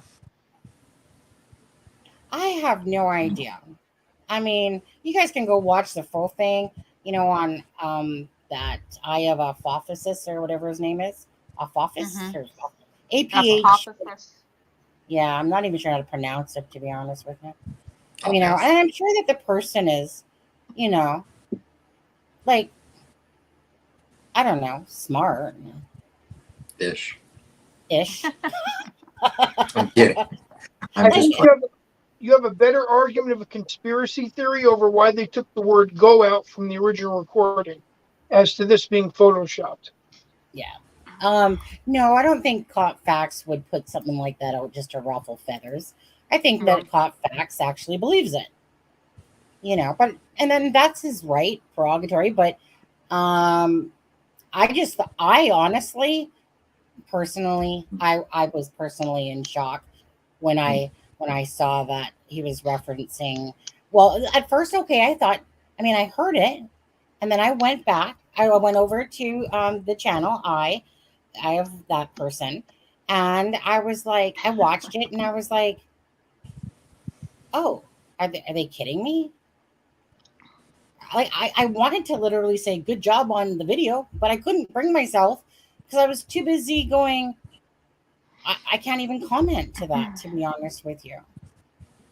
Like it's just absurd.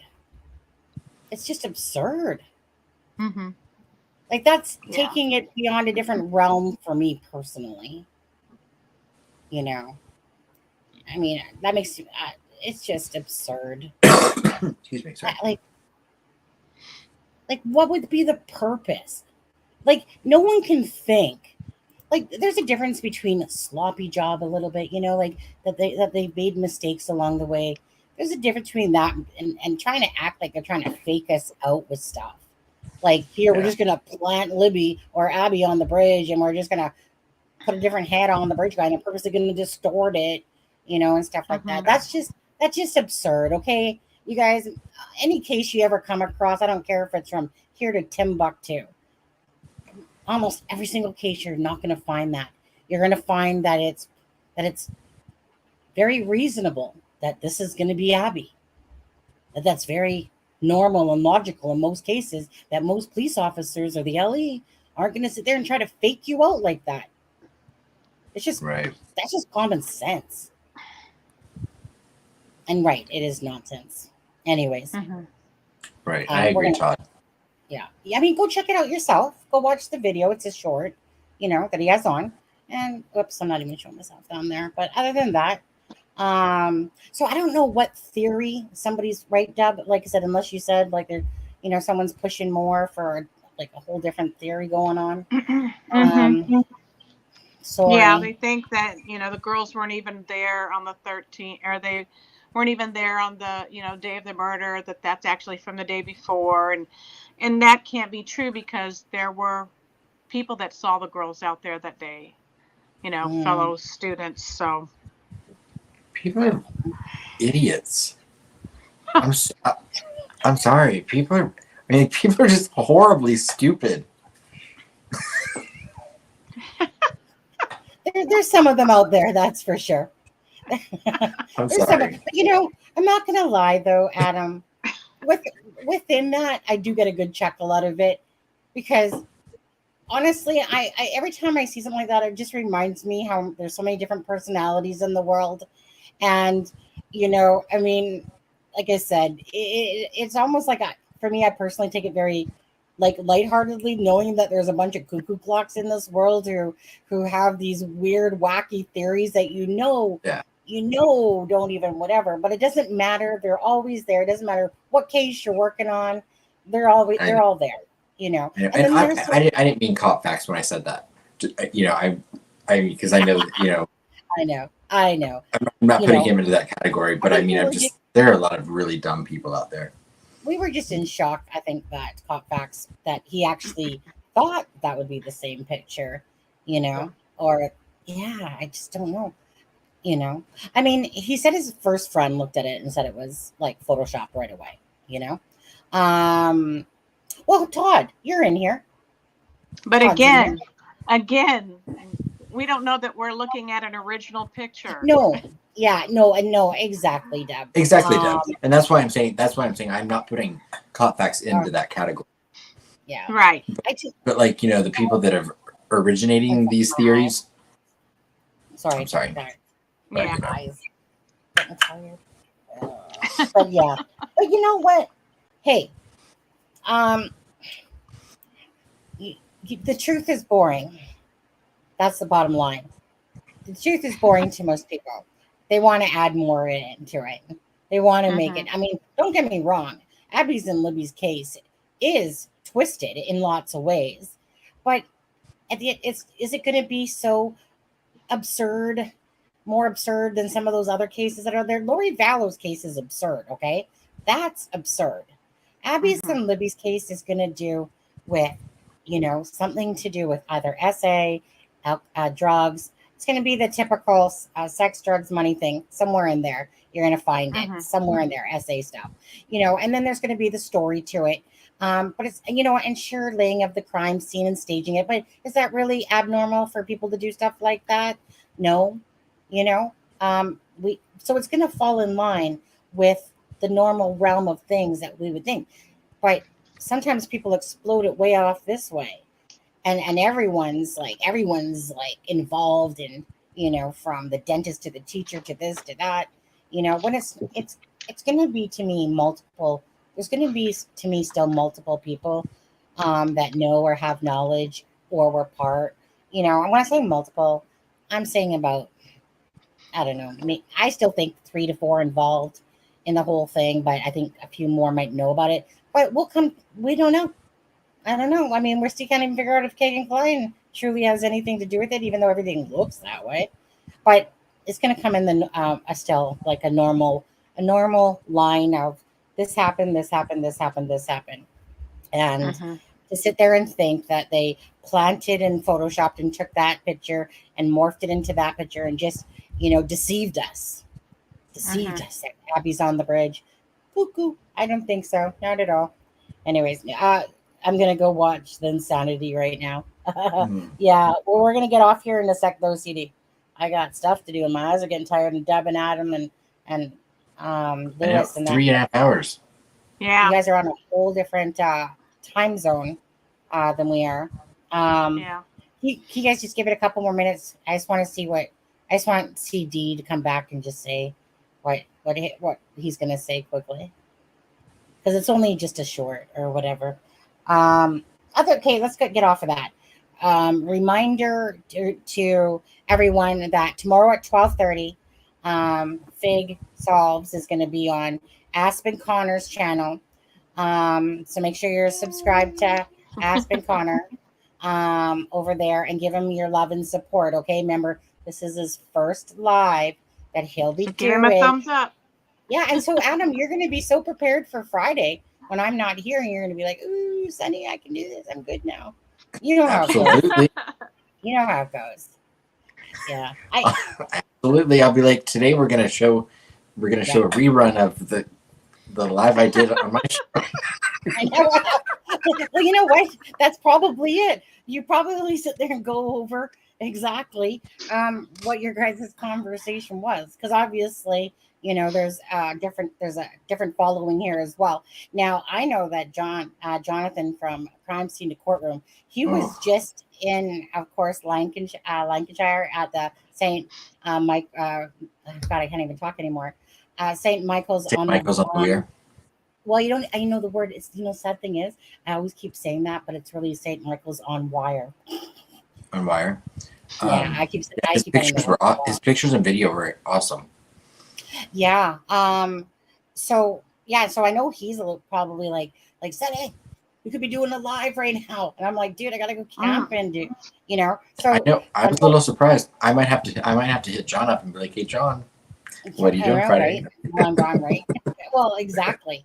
And so yeah, so he, you know, I mean, that was really great. Bottom line, you know, I'm hoping it's, well, it depends.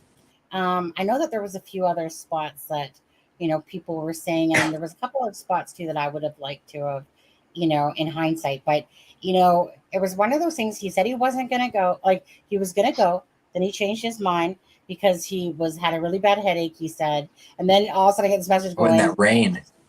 yeah, oh yeah. And then all of a sudden, yeah, oh, there's Deb. Deb just popped over there. Oh, hi Liz. Yeah. So, anyways, yeah. So he spent a lot of time because he put that into like 4K and stuff like that, right? Really good pictures. He sent me a bunch as well. I'm gonna make a tribute video out of it, out of some of those pictures, plus some other things that I have. I want to make a really nice one for Nicola Bully as well. You know, I keep thinking to do it. Normally I would have done one by now, but now that I have some like really nice pictures that John had taken and stuff like that, and so yeah, so when we do a live with John, and it's going to be talking like, and he might bring it up in his next video here, but about his experience, right? How he felt. Yeah. Hey, John, make sure you don't talk about that too much on any of your videos, okay? No, yeah. Because, but yeah, because, go ahead. Oh, no, I'm sorry. Please, go ahead. I wasn't saying anything. Oh, okay. Yeah, I know, Margaret. Yeah. Let's solve all the cases. Well, that's what I was thinking personally. But I'll be gone by it. Wait, Lisa, hold on. Wait, that was a slight at me because she knows I won't be here Friday. So she won't, right. No, Lisa, it was supposed to be for tonight, to be honest with you. Right, Deb? We're supposed to like got Delphi. By the time I come back from camping thinking, not, you know. But it will give me time to at least be at one with the planet. And it's not like anyone suggested like that it would be good for the channel if you went missing, did they? Right? Do you guys want me to end up in a lake or something like that? Yeah. As long as I can make a story out of it. As long as I can come back. New content. A few days. I'll tell you what. I'm gonna leave like, you know, something behind. I'll leave my cell phone. I'll leave a cat behind. Got a cat, not a dog. You know, I'm gonna do that, and then I'm gonna sit there. But I'm gonna reappear, you guys. I'm gonna make it seem. I'm gonna make it seem like I've disappeared. Yeah, I know, right? And then and then JLR is gonna go. Wait, isn't that the chick that always? And he's gonna be munching a burger as he's talking about the fact that he thinks I'm dead. I'm in Vancouver, BC today. Yeah. Actually, instead of you going missing, who else is going with you? Right. Because then you can create content. Yeah. Right. I know, but yeah, no. I'm gonna come back. I'm so sorry, you guys. Yeah. So too bad, Adam. You can't have the channel yet. No. And Lewis, if someone else went missing, she would get the suspicion, and then we would lose subscribers. They'd be like, I know she did it. Ouch. CD, are you here, bud? Come on, chop. Let's go, Copper. I don't think he's coming back. I guess if the people camping next to you disappear, maybe that works. Just make sure there's water if you're going to a lake. You know, this is the downfall of this. And a smiley face. Yeah. I was gonna say, the downfall of this is I don't actually know where we're going camping. I know we're going camping, and so I know that the city, the town we're going camping in, but it's actually sadly there's not enough people around because it's more of a private thing, and it's more like it's not like a camping ground. It's where people have turned things into camping grounds near a fishing spot or something like that. So I know we're never going to see her again. Yeah, I know. Exactly. Is there water? Is there water in the fishing spot? Yeah. Mm-hmm. As far So I as I just know, want to make sure I understand this correctly. You're going camping to a spot that's not really a campground. You don't know exactly where you're going yet. Correct. And people don't really know where it is. Correct. Dun, dun. Well, no. The person that we're going, that him and his girlfriend are going with, they've been there before. We don't sure have they any have. Any new insurance, Sonny? Any new insurance policies that you've had to sign lately? Yeah, maybe I'll be like that wife that made it. CD, quickly type up your thoughts on that. Then we're gonna get going. Just like that lady, and I seen the story actually before it kind of came bigger news today. I saw it like 2 nights ago. The lady that is now charged with her husband's death for fentanyl, right? She wrote the book, right? Where are you? For grief.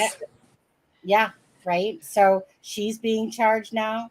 So they have, and then she tried to change his life insurance a couple of weeks prior, and he took her off of it. And she's, you can't write that stuff sometimes, right? And then she literally goes on the show, and she's talking about her new grief book, and they almost feel like the one guy suggested that perhaps she did it, like took him out just so that she can promote her book and make the money off the book, in a sense, because she's gaining sympathy. You know how it is.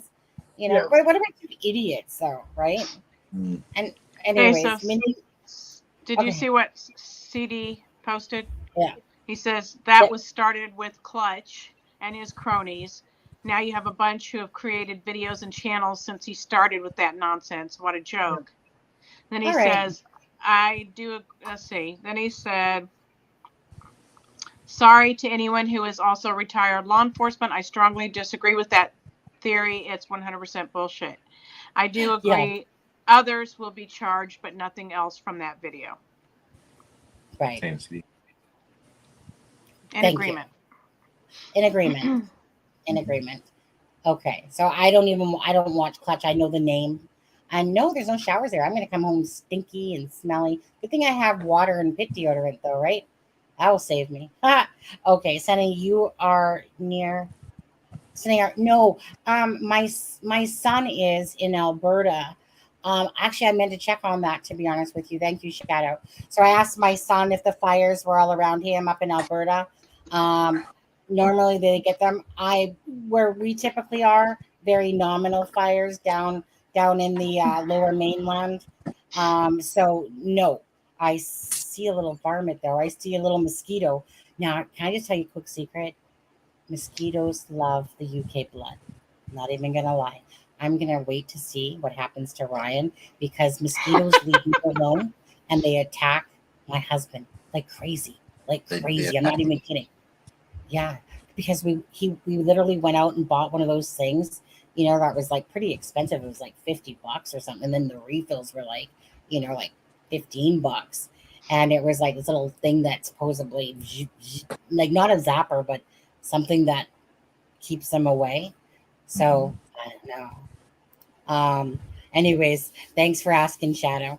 The fires are really bad. Yeah, you know what? I'm gonna have to check with my son on that again because I literally messaged him the other day and I said the fire's near you, and he's like, yeah, I remember how bad it was when the freaking fires came up to Lloydminster, which is right beside Alberta, from the USA, and it was crazy. The like when you looked outside, it was like it was smelly and foggy, and you couldn't see nothing. That was horrible. So I can imagine when it's actually in the province. But thank you about that. Now, just quickly, CD said, it did nothing but cloud more judgment over this case and community. It doesn't help us all. Well, the smart people can fight that stuff off, I would hope. This case has enough hidden truths. We don't need people. That's I know, and that's my exact things too. You know, just stick with. I mean, it's true. Just stick with the facts in a sense, right? Stick with the facts, and don't go too far off of the normal thinking in a sense. It's gonna fall in there. It's just a matter of who's involved, But when people start bringing in horses and carriages into it, or freaking like the whole canoe thing. I don't know. That one still makes me laugh to this day, but I just like to stick in the gist of the sanity of it. And same with Suzanne Morphew. It was the same thing. People were all over the map, but I just like to kind of go down that timeline. And well, mind you, we don't even know. We know more of the timeline, but it's kind of crazy. But anyways, you guys, let's get out of here. We can thank Fig Solves for that great documentary. Thank you, Fig. By Hannah Shakespeare. Thank you so much, Fig. Again, I did ask. I don't know if he saw my message, but I got Adam to ask him to, just make sure that we could use it and stuff like that, because it was great talking with you guys about it. And, thanks for joining Lewis and Deb. And I know you guys need to get going here. So yeah, other than that, you guys, Adam tomorrow on his channel, Fig Solves and Adam at 12:30 Eastern Standard Time. And Deb, just quickly before we go, do you have anything at all that you're doing that you want to talk about? No, I've just been kind of laying low, and if something comes up, I've done some, videos and shorts about it.